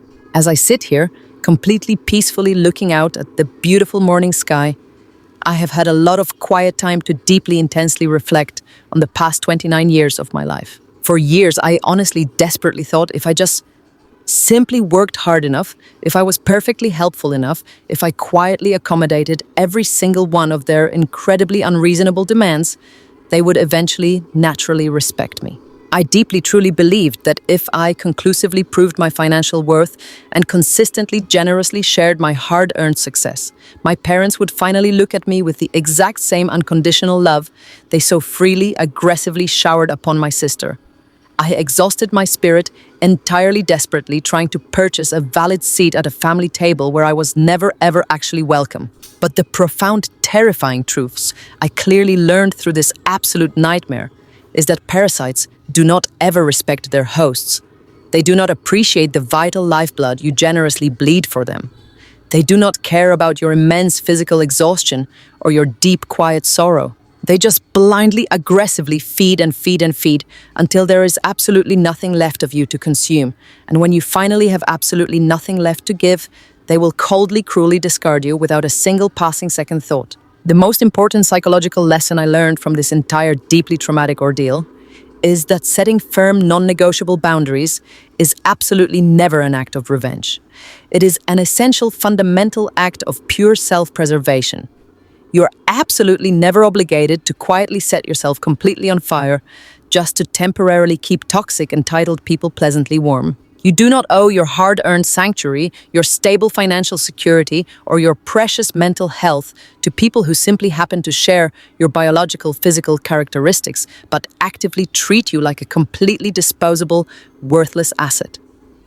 Protecting yourself from deep toxic manipulation and severe emotional abuse is not incredibly selfish. It is the absolute highest form of deep, profound self-respect. I had to willingly, bravely walk away from the beautiful house I fiercely loved in order to completely save the woman I had worked so incredibly hard to finally become.